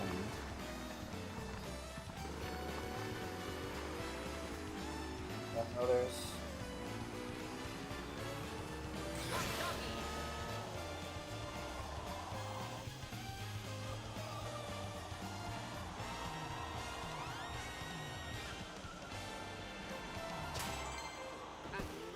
Oh, did I miss it? I probably missed it. Dang, that was so good, and the timing was everything. I don't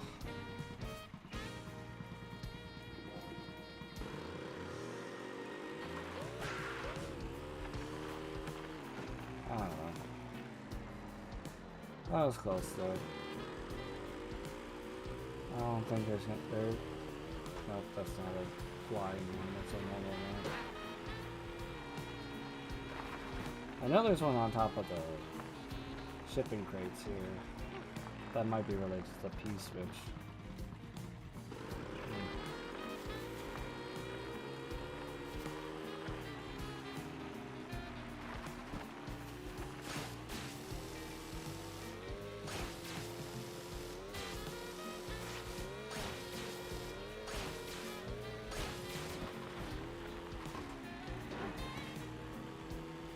Oh, we're half here again. Okay. There like a map, but no.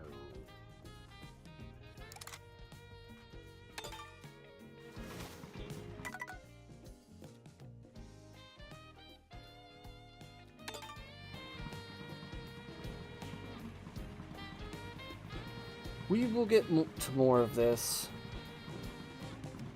I've been streaming for over 3 hours, and I thought I was going to be going all evening long, but no. I cannot. My hands have had enough. So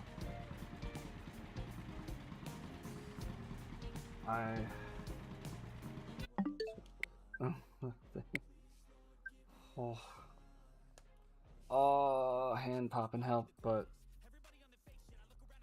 my hands are inflamed. I've done too much today.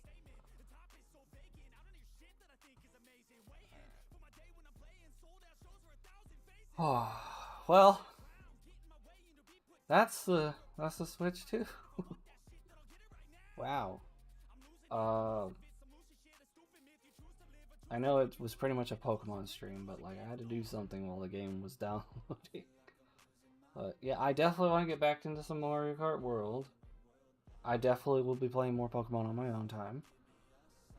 And try to do even more for the channel just to like have more for you guys to experience. But this was a day. I am on cloud 9. I just don't have a whole lot of like left to like yell at you guys like I'm so excited, you know, like oh, go back to full cam. The Switch 2.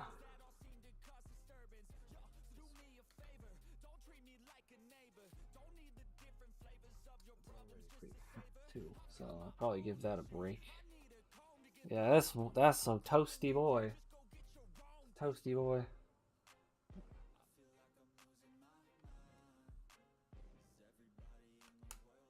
I went to press the release like the old release. Still new. Still getting used to it.